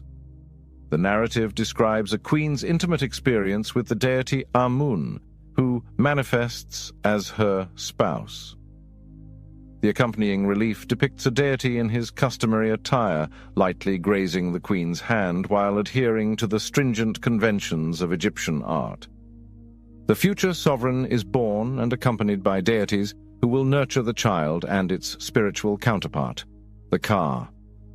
Although it may derive from mythological archetypes, the royal birth scene precedes any documented representations of infant deities being born. In Greek mythology, Zeus assumes several disguises to entice mortal women. Egypt narrates tales of live individuals inside its mythology of divine sovereignty. Nonetheless, its narratives predominantly focus on the human emotion of passion. Zeus's conduct can be critiqued due to his seduction of women throughout the era of heroes. King Amun-Ra was the paramount creator deity of Egypt, while Horus served as the avenging deity of his father, Osiris. Certain New Kingdom monarchs revitalized the worship of Osiris and the sacred city of Abydos. The most distinguished temple in Abydos was constructed by Seti I, a monarch whose name originates from Osiris's principal adversary, Seth. Scenes and inscriptions from the temple of Seti I have been utilized in every Egyptian temple to replicate the daily routines. The narrative of Osiris's demise and resurrection, along with the daily renewal of the sun deity, shaped this ceremony. The Osiris myth is shown in the temple of Seti I, featuring the king, who is represented as Horus. In avian form, Isis magically conceives Horus by reviving her deceased husband, a rare depiction. Only the most esteemed clerics could witness this moment of victory and optimism. The Osirion, an extraordinary edifice, commemorates Osiris as a deceased deity, despite the absence of his murder's depiction on the walls of Seti's temple. They erected a structure like a royal mausoleum. The path culminates in a subterranean room that formerly housed the king's symbolic tomb on an artificial island encircled by water. A neighboring room features depictions and inscriptions from the Book of Nut, a fundamental text for Egyptian cosmology. Egyptian inscriptions on a private stela from Abydos during the New Kingdom elucidate the Osiris myth comprehensively. A segment of the narrative poem presents the customary enumeration of divine titles, wherein Osiris manifests on his progenitor's throne, and Horus is proclaimed his legitimate heir. The narrative would be challenging to comprehend due to Osiris's unacknowledged demise and the reference to his adversary as the disturber. Regulations prohibited explicit depictions of instances where Ma'at was endangered. Only in the royal graves of the New Kingdom was it acceptable to exhibit the forces that daily jeopardized the divine equilibrium. To vanquish the powers of annihilation, the king had to unite himself with the deities during the pivotal mortality crisis. Literature from the underworld. Underworld books denote funeral texts discovered in royal tombs and cenotaphs of the New Kingdom. The term originates from an Egyptian expression denoting the genre of these texts, that which is in the underworld. The earliest of these texts, the Book of the Hidden Chamber, currently referred to as the Amduat, likely emerged from solar rituals performed by the king at Heliopolis and other temples. The depictions on the tomb walls of Thutmose III and Amenhotep II seem to replicate papyrus scrolls. Consequently, we can envision the appearance of these temple replicas. The New Kingdom utilized approximately 12 distinct texts. The tombs had painted shrines and shrouds on their walls or ceilings, integral to the burial apparatus.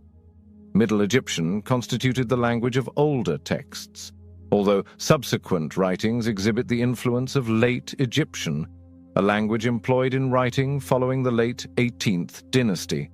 Hieroglyphic inscriptions are entirely inscribed, albeit occasionally in manners that render them challenging to decipher. Access to these volumes, which contained esoteric knowledge, was limited to individuals in high priestly positions and the king. The establishment of underworld books sought to safeguard the universe and assist the king's passage to the afterlife by associating him with the sun deity. Both characters illustrated the sun god, Ra-Atum, during his diurnal voyage. He was renowned for his treacherous journey through the nocturnal heavens, likened to the underworld. The underworld books do not convey narratives, yet the perilous voyage is perhaps the most ancient narrative motif worldwide. The organization of the book is dictated by temporal events or the geography of the underworld, which is partitioned into caverns and areas delineated by secured gates. Although each underworld text offers a distinct perspective on the afterlife, royal tombs began incorporating multiple books from the late 18th dynasty. A graphical aspect predominates in underworld literature. Text predominantly functions as captions for photographs, with a few exceptions. Primarily manifests as subtitles accompanying photographs, with a limited number of exceptions. The underworld maps depicted on Middle Kingdom coffins fundamentally symbolize the underworld texts, such as the Book of Gates and Caverns. Here is an expansive tableau for every hour, portal, and cavern, illustrating numerous deities, devils, and creatures. Certain Egyptologists have designated these groupings as picture clusters. Individual symbols may alter their significance when integrated into one of these clusters. Examining these clandestine texts exposes the fragility of the divine hierarchy and exemplifies the challenges encountered by the sun deity. The complete ensemble of Egyptian mythology combats Ophis and the other chaotic entities aboard the sunboat. Additionally, the remains of Osiris and the other deceased are observed awaiting the sun god's transient resuscitation during the 6th hour of the night. Ra and Osiris were likely conjoined in this esoteric union within the Osirion at Abydos. The genre evolves in distinct directions over two works: underworld books, the Book of the Heavenly Cow, and the Litany of Ra. The former depicts a complicated representation of the sky goddess in bovine form, whilst the latter presents a dynamic narrative regarding Ra's determination to depart Earth following the suppression of a human insurrection. See the destruction of humanity under linear time in mythical timelines. This narrative may have originated from a tale documented in the pyramid texts during the New Kingdom period. The narrative of Ra attributes human emotions such as rage, bitterness, and sympathy to him, while the account addresses the rationale of suffering and death in creation. Conversely, the Litany of Ra articulates the profound enigma of the sun god's genesis using elevated diction and striking imagery. 75 nocturnal phenomena invoke the sun deity as the vital force of the universe. The manifestations encompass deities like Horus and Isis, and obscure entities such as He of the Cave and the Great Tom Cat. In this setting, independent individuals who serve as the impetus for mythical narratives become nearly inconsequential. The sun deity, revered as the sustainer of the universe, was venerated by the Egyptian aristocracy. Papyrus Leiden for 350, for instance, examines the concept that all deities represent facets of the creator. It is conjectured that the singular creator, commonly called Amun-Ra, could bifurcate into several creatures via a miracle process. Inscriptions commemorating Ra's diurnal and nocturnal journeys were found at the entrances of certain private tombs from the New Kingdom and on sculptures of priests and administrators. By the conclusion of the New Kingdom, mortuary texts referred to as the Book of the Dead were supplemented with a rendition of the Litany of Ra in the Egyptian Book of the Dead. The Egyptian Book of the Dead denotes a compilation of books recognized by the ancient Egyptians as the spells for going forth by day. The phrase originated in the 19th century CE. The Book of the Dead, initially translated by Egyptologists, became renowned as the Bible of ancient Egyptians. This comparison lacks fairness. The Book of the Dead was not Egypt's most essential religious scripture. It was a guidebook intended to assist the spirits of the deceased in attaining and sustaining a whole afterlife. Individual versions of the Book of the Dead vary considerably in the number and type of episodes.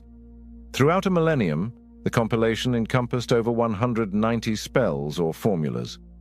The arrangement of bits was established circa 650 BCE. Papyrus was the predominant medium for writing. During the New Kingdom, excerpts from the Book of the Dead were periodically engraved on objects like shrouds and coffins and on the walls of royal tombs and mortuary temples. Several were interred alongside affluent priests, priestesses, and officials. The Book of the Dead commonly employed hieroglyphics or simpler cursive variants of the hieroglyphic script to inscribe spells. The Middle Egyptians constitute the predominant population. During the New Kingdom period in Egypt, the spoken language underwent a significant transformation, rendering archaic Middle Egyptian writings largely incomprehensible to most individuals. Consequently, the vignettes for the Book of the Dead have gained heightened significance. By the conclusion of the New Kingdom, almost every spell have a distinct traditional vignette. In certain editions, the drawings constitute the exclusive depiction of the period. Beginning in the 14th century BCE, deities were illustrated on private tomb walls, serving as decorative vignettes for the tombs. Copies of the Book of the Dead have been discovered across Egypt, with Thebes as the primary production hub. The coffin texts and many spells were influenced by preceding funerary literature. Spell 17 includes excerpts from the coffin texts, accompanied with annotation under "This means." Subsequent theological interpretations elucidate the old creation myths. Egyptian myths exemplify the evolution of their meanings and purposes over time. A renewed focus was made on evaluating the deceased's former life as part of incantations intended to nurture and safeguard the spirit on its trip to these realms. The Book of the Dead references numerous deities. However, Osiris and Ra predominantly govern the afterlife. Temples employed solar hymns to delineate the phases of Ra. They may also pursue a position at Osiris's court, the sovereign of the underworld, or enlist in the crew of the solar vessel. The most notable instance is Spell 125, the incantation for descending to the splendid chamber of the double Maat. The deceased were anticipated to justify themselves against 42 particular transgressions before the throne of Osiris. Spell 125 may originate from a priestly initiation ceremony, as most transgressions are to deities, temples, or ceremonial purity. A vignette illustrates Spell 125 instead of a picture. An Egyptian illustration portrays the weighing of a departed individual's heart against the feather of Maat, the goddess of truth. The creature would consume a soul laden with sin. Spell 125 was originally merely one of the dangers that could be surmounted through magic, although its popularity coincided with a renewed focus on God as a just and merciful judge during the late New Kingdom period. Individuals invoke deities such as Thoth and Amun to endure in an inequitable society. Others modestly acknowledged that their afflictions were merely retribution for transgressions, such as violating an oath in God's name. Much of our understanding of religion in daily life derives from the penitential texts originating from Deir el-Medina, the hamlet where artists constructed the Theban royal tombs. This site was not only the best